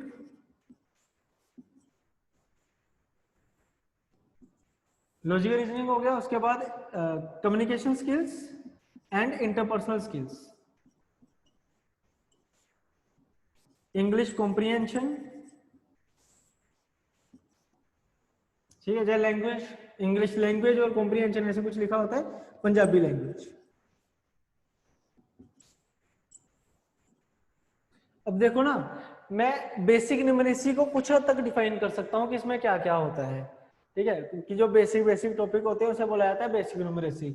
logical reasoning को हम डिफाइन कर सकते हैं कि लॉजिकल रीजनिंग क्या होती है, कि जो लॉजिकल जितने भी 5-6 टॉपिक्स होते हैं रीजनिंग के, वो वाले टॉपिक होंगे इसमें, जैसे ब्लड रिलेशन हो गया, कोडिंग डिकोडिंग हो गया, सिलोगिज्म हो गया, उसके बाद डायरेक्शन सेंस हो गया, क्लॉक कैलेंडर हो गए, ठीक है, ये तो छोटे मोटे टॉपिक जो है वो हो गए, ठीक है। लेकिन इस चीज को डिफाइन करना थोड़ा मुश्किल हो जाता है, जर्नल मेंटल एबिलिटी को, क्योंकि ये जो जर्नल मेंटल एबिलिटी होता है ना, GMA, it is a combination of quantitative aptitude and reasoning, ठीक है, लॉजिकल रीजनिंग नहीं, रीजनिंग मतलब रीजनिंग के सारे टॉपिक और मैथ के सारे टॉपिक जब हम कंबाइन कर देते हैं तो उसको हम क्या बोल देते हैं, जर्नल मेंटल एबिलिटी। अब उस जर्नल मेंटल एबिलिटी में, उस जर्नल मेंटल एबिलिटी में कौन सा टॉपिक छोड़ोगे आप, ठीक है।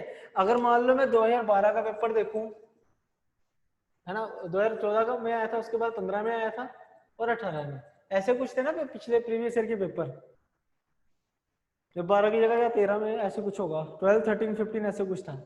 तो भाई देखो, इन सब में कुछ ऐसे टॉपिक्स हैं जिनके क्वेश्चन कभी भी नहीं पूछे गए हैं, ठीक है, जैसे मेंसुरेशन के नहीं पूछे गए हैं, जैसे आपको पता ही होगा, है ना, तभी तभी मुझे किन्हीं ने बोला था, हाँ 13, 15, 12, 14 ही है,